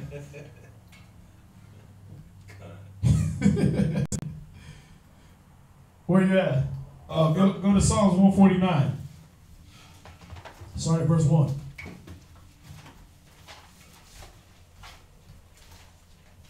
Somebody else give me Isaiah 24 verse 19. Psalms chapter 149, verse 9. Psalms chapter 149 and verse 9. To execute upon them the judgment written. So what is this lion coming to do? To execute upon them the judgment written. He's coming to fulfill the law. Like you said, Jesus fulfilled the law. Yeah, he's going to come and fulfill all of it. All of it. He's going to totally fulfill what the law said. That he's going to execute the judgment of the Most High. God. Go ahead. This honor have all his saints. This honor have all his saints. We're going to get to watch Yahushua execute judgment on America, man. Go ahead. Praise ye the Lord. Praise you, Yahweh. I hear that bell sound. Ding, ding. And you know what's funny, man? You know, they look at us and call us an extremist group, a hate group, all this stuff. You ain't never heard me say we was going to do this. The Bible is telling you Christ is going to do that. He said the lion is going to come and do that. Go ahead. Oh, that's it. You're going to read through verse 9. That was verse 9. No, 149 verse 1 through 9. Oh, Salah. 149 verse 1. Praise ye! You did the spoiler, man. I gave it away. No, go ahead, man. Praise ye the Lord. Sing unto the Lord a new song, and his praise in the congregation of saints. Let Israel rejoice in him. Wait, let the whole world? Let Israel rejoice in him. Let all the true believers. Let Israel rejoice in him. Yeah, he said let Israel rejoice in him. Go ahead. That made him. Right. Let the children of Zion be joyful in their king. No, the whole world's going to be joyful when the king gets here. Let the children of Zion be joyful in their king. We're the only ones going to be happy with Christ here, man, because every other nation's going to know what they got coming to them, man. Every other nation is going to realize, oh, that's the lion. That's the one we try to snow. We try to snow him by not breaking down Esdras for him, but there he is. We know what happens now. Go ahead. Verse 3. Let them praise his name in the dance. Let them sing praises unto him with the timbrel and harp. For the Lord taketh pleasure in his people. He does. He takes pleasure in who? In his people. David said what? For the Lord taketh pleasure in his people. So David knew Jesus didn't love everybody? For the Lord taketh pleasure in his people. That's interesting because we got niggas running out the truth talking about, oh, the Gentiles getting in too. That ain't what David said. You must be wiser and got some more information that he didn't get. Go ahead. He will beautify the meek with salvation. Uh-huh. Let the saints be joyful in glory. If you don't know, the saints is Israel. That's still us. Go ahead. Let them sing aloud upon their beds. Mm-hmm. Let the high praises of God be in their mouth. Right. And a two-edged sword in their hand. Right. That word is going to be in our hands. Huh? That two-edged sword, that word is going to be in all our hands. It's starting now. Go ahead. To execute vengeance upon the heathen. Uh-oh. Wait, no. No, that's to execute judgment on the sinners. To execute vengeance upon the heathen. So, wait a minute. That means every other nation that's not Israel. God's a racist. Surprise? God's a racist. He loves Israel. He hates you. Go ahead. And punishments upon the people. And punishments upon the people. This is not talking about some spirit entities, some big war that's going to happen, angels fighting against demons in heaven. He's going to execute judgment on people. You're going to die. Go ahead. To bind their kings with chains. He's going to bind your kings, your leaders with chains. Go ahead. And their nobles with fetters of iron. So everybody from Donald Trump to Condoleezza, y'all going to be in chains and in fetters of iron. Go ahead. To execute upon them the judgment written. Mm-hmm. This honor have all his saints. Yep. Praise ye the Lord. Barakatah Yahweh. Isaiah 24 verse 19. Go ahead, man. Isaiah chapter 24 verse 19. Shaddach, give me Ezekiel 11 verse 11. Go ahead. The earth is utterly broken down. Uh-huh. The earth is clean dissolved. Yep. The earth is moved exceedingly. This is what's going to happen. The Bible's giving you the whole play-by-play. Go ahead. Verse 20. The earth shall reel to and fro like a drunkard. This is the way the judgment of Christ is going to come down, man. It's going to make the whole earth shake. It's going to reel to and fro like a drunkard, man. Go ahead. And shall be removed like a cottage, and the transgression thereof shall be heavy upon it, and it shall fall and not rise again. Uh-oh. Uh-oh. This is what he's going to do. What he's going to do to America is going to rock the planet. And this country is never going to rise again. Go ahead. Verse 21. And it shall come to pass in that day that the Most High shall punish the host of the high ones that are on high, and the kings of the earth upon the earth. Right. And they shall be gathered together as prisoners are gathered in the pit, and shall be shut up in the prison. And after many days shall they be visited. Then the moon shall be confounded. Is that verse 22? Yes, that was verse 22. Right, go to Ezekiel 11:11. Ezekiel 11, verse 11. You're going to read through verse 16. God, this city shall not be your cauldron. Cauldron. Neither shall ye be the flesh in the midst thereof. See, we're not going to be the flesh. We're not going to be the meat, the bags of meat that they shoot at in the streets no more. That's not going to be us. This is what the Most High is promising Israel. All right? Lakarab, give me 2nd Esdras 13:13. Keep reading to verse 16. But I will judge you in the border of Israel. See, he's going to judge all these nations. He's going to judge them at the border of Israel. Oh, y'all can't come in. You're not going to defile this place with your nasty heathen ways. No, you stay at the border. And I'm going to judge y'all right there. Go ahead. And ye shall know that I am the Lord. Go ahead. For ye have not walked in my statutes, neither executed my judgments. He's going to be telling all the kings of the earth this. So all the kings of the earth that you think is the good guys, they are not executing the Most High's judgments. They are not walking in his ways. Ain't no Democrat, ain't no Republican, ain't no Beto, whatever the hell his name is. Beto O'Rourke. Yeah, ain't none of that. None of those guys are your hope and your hero. None of them executing the Most High's ways. Go ahead. But have done after the manners of the heathen that are round about you. Go ahead. And it came to pass, when I prophesied that... That's verse 16? This is verse 13. Go ahead.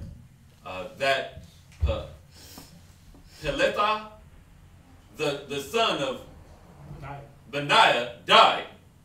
Then fell I down upon my face, and cried with a loud voice, and said, Ah, Lord God, wilt thou make a full end of the remnant of Israel?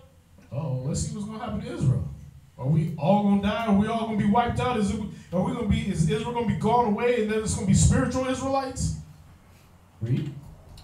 Again the word of the Lord came unto me, saying, Son of man, thy brethren, even thy brethren, the men of thy kindred, and all the house of Israel holy, are they unto whom the inhabitants of Jerusalem have said, Get ye far from the Lord, unto us is his land given in possession. See, unto us, these Israelites is going to be the land given in possession. I don't know where these other nations and all these brothers is trying to get this crap that all the nations going to be in the kingdom. The land is going to be Israel's in possession. The kingdom is going to be Israel's in possession. That's right. What scriptures are they reading? Maybe they read Paul? Paul didn't tell you anything Ezekiel said was done away with. Paul said you got to read the law and the prophets. Go ahead. Therefore say, Thus said the Lord God, although I have cast them far off among the heathen. Even though I cast Israel all the way among the heathen and have them living with them heathen white people and them heathen Chinese and them heathen Africans. Go ahead. And although I have scattered them among the countries, right, yet will I be to them as a little sanctuary in the countries where they shall come. Oh wait, so we gotta stockpile weapons and we gotta make sure we got a bunker 20 feet underground. Yet will I be unto them a little sanctuary in the countries where they shall come. Wherever the Most High got people following his word and following that Bible and living his ways, he's going to protect them. He's going to be their sanctuary. What bunker you think you going to build? I mean, what you going to build? What you going to build to escape the wrath of Christ? Unless you got that blood of Christ on you, just like in Egypt, if you didn't have that blood over the door, you're gone. He's going to find you wherever. When you read that about Egypt, the firstborn, he got you wherever you were. You was in the field working, you thought your good job was going to save you, firstborn, gone. If you was a firstborn cow, you ain't making it. He was thorough. Like, kill all the firstborn. All right? If they got a firstborn dog, kill Lassie. All of that's gone. Flipper, gone. All of that. All your little favorites. All your little favorite beasts, they all going to be dead too. That death angel is coming for that. Christ was that death angel, man. He going to come for everything. He going to be thorough. It says he's going to thoroughly purge his floor, man. Where you at? That was the end of 16, sir. Give me the next one. 2 Esdras 13:13. 2 Esdras chapter 13, verse 13. And there came much people unto him, whereof some were glad, some were sorry, some of them were bound, and some brought of them that were offered. You see what he's saying right there, man? Some of these people are going to be happy, but some are going to be in chains, some are going to be scared as hell, some are going to be doodling on themselves. It's not going to be the day of the Lord is darkness and not light, man. It's not going to be fun for everybody. It's not that little Jehovah's Witness tract they gave you. Where all the nations are holding hands, floating up into the clouds? No, bro. Nah, bro. Christ gonna be there holding hands with Israelites, and y'all other nations gonna be on your knees at the border of Israel waiting for your judgment. Waiting to see whose house you gotta clean with your tongue. Waiting to see whose dog doodle you gotta pick up for eternity. And all your kids and your kids' kids is going into slavery too. And that's how it's going to be forever. Even death ain't going to save you. You're going to reincarnate and be right back on that floor scrubbing it with a toothbrush. Right.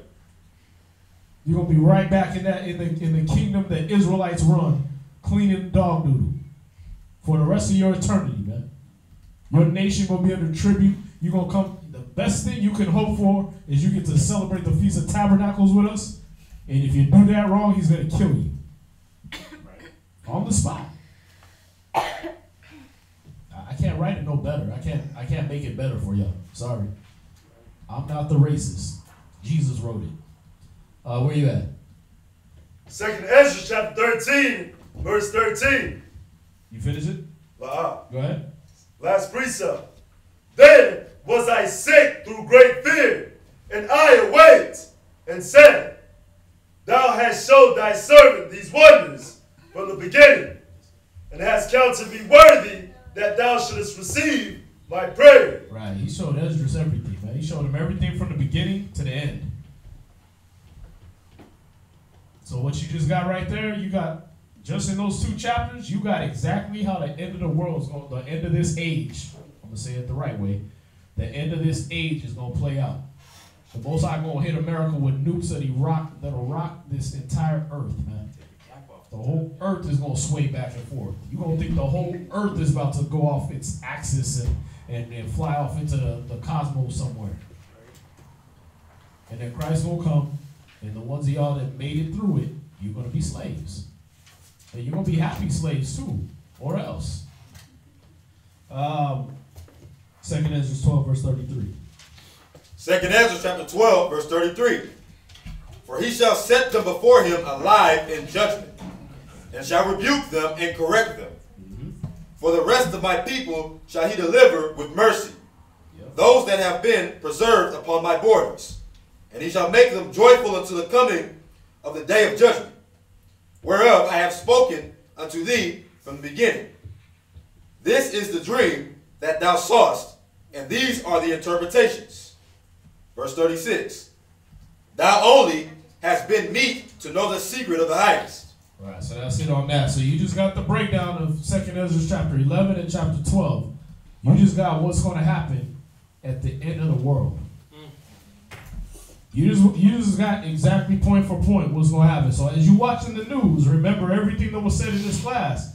Because and as you read through your history books, remember, just check it off. Oh, that happened, that happened, that happened. Let me go back to my breakdown. Oh, damn. So the last one is Russia, China, and NATO. Okay, let me wait for that to happen. But instead of you watching, like Christ said, you sitting up there looking up in the sky, instead of you watching the signs of heaven, you need to get to work. You got work to do. You need to be waking your people up. That's just for you to know. That ain't for you to sit there and look and go commit adultery, go smoke crack, go smoke weed, sit back, light a spliff, and wait for the end of the world. And then when it gets here, right when you see NATO rising up or you see NATO on the news, but Right. you know what I mean? Let me go get right. You said the prayers. Yeah. Then you want to set up prayers. Now you got a head wrap on. You know what I mean? You know, ripped your mini skirt off and threw it on your head real quick. That ain't going to be the time. Because he said he's going to come like a thief in the night, man. You ain't going to know when he's coming. It's just going to happen. You're going to one day turn, you be over there, turn on the news. Okay, Russia doing this. Okay, it's not yet. Not yet. I can still hit the club. Oh, yeah, look, China. Okay, China started stuff. I might want to. I can still squeeze in one more round. Right? I can still squeeze in one more round of Coke, one more round of drinks, one more round of gangbanging. Oh, NATO. I remember he said that. Let me get right. Nah, man. It's going to be like a thief in the night. You're going to turn the news on, NATO going to be burnt to a crisp. Your house side going to be standing over that. Whole earth done rocked back and forth. You gonna be on your ass like, what happened? Oh, you was waiting for me? You thought you was gonna tick the clock down and then just say a quick Our Father and then you was gonna get in? Get your Hebrew grammar real quick. Nah, when he comes, he said he gonna come like a thief in the night. You ain't even gonna be ready. Even these signs ain't gonna help you. You better be sincere. You better be doing the work until Christ get here. That's why I said abide in your labor. Blessed is the man when the Son of Man comes, he finds so doing. Because he gonna come and you ain't gonna have time to fake it. You know what I mean? Like we said, brothers at EO at our business, man. They knew the brother was in, or they see them pop in the mall, so they start, hey, I got you right here. You want a sample? All of a sudden they was working like, nigga, you at zero. You wasn't doing that all day. I seen your ass when you was leaning on the cart. You ain't gonna get to do that, man. You ain't gonna get to fake your house shy out, man. You ain't gonna get to be the little hoe on Facebook that was posting your booty pics all over the place. And then, NATO, okay, let me erase all these. Let me put my head wrap pictures up. Let me put my Passover pictures up. Let me put my Sabbath pictures up. When I was eating my steak with my herbs. I feel reformed. Yeah, let me become vegan real quick. You ain't gonna get to do none of that, man. You gonna come like a thief in the night. The only ones that's gonna be ready is the ones that had their lamps lit, their oil lamps lit. The only ones that's gonna be ready is the ones that was studying when he comes. They was on their knees praying when he comes. They was out giving a flyer away when he comes. When he come, he gonna want to sit there and look at you and your lazy boy sit in front of the TV playing PS4, talking about it's a Sabbath. I'm supposed to be resting today, Al. You think that's what he gonna come down and wait for? Oh well, that's why he said pray that your flight not be on the Sabbath, because you're gonna have ignorant niggas sitting around lazy as hell talking about it's a Sabbath. That's why I was playing my game and just chilling. You gonna die. And all those that are joined to that, man, all the little Tay Diggs, all the dude that was in 12 Years a Slave, all these little dudes that was joined to them, that curled up with their little white girl and thought she was gonna get him into the kingdom. You gonna die. All you gonna die. You either gonna die or you gonna be right when he gets here. It ain't gonna be no gray area. You know what I mean? Well, he wasn't really passing out flyers, but because it was a Sabbath, so he was just chilling. You think that's how the conversation gonna go between Yahushua and the Most High? Yeah, I'm letting him in because he was, he had a white girl, but he got the darkest white girl he could find. Yeah, he was a cop and he was killing a lot of his own people and everything, but he was doing it to feed his family. There ain't gonna be no gray area. You're going to die. You're either doing this work or you're dead. Huh? God. So I hope this has been very educational to y'all. Just to recap, what's the 12 feather wings? The 12 Caesars. Perfect. 12 Caesars of the Greco-Roman Empire. The 8 feathers, the 8 contrary feathers. Who was that? Imperial Europe. Imperial Rome. There you go. Past Renaissance, the Imperial Colonial Empire that emerged from Rome. The 3 heads. Russia, Britain, and America. Russia, Britain, and America. All right. And they're on course to nuclear war. Christ comes, gathers us up. We go into the wilderness to be purged, right? Because you still gonna have niggas in Israel. They still gonna think that there's a heaven for a G. You know what I mean? They still have the Tupac mentality. You know what I mean? I wonder if heaven got a ghetto. You gonna find out. It don't. Right. You know what I mean? You gonna put the spliff out or Christ gonna cut your head off. You're gonna follow your heads. You're gonna follow a man. You're gonna do push-ups, or you're gonna walk off this way into the wilderness because a man told you to. And you're gonna walk this way and that way wherever a man tell you to. Like Isaiah 30:20 tells you. You're gonna listen to that voice behind you saying, go this way, this is the way, walk therein. You're gonna follow a man who is gonna be led by Christ. And then He's going to march us around the world to reconquer it. And Kazaki took y'all through a few of those classes already. We're going to be marching around the world, reconquering everything they took from us.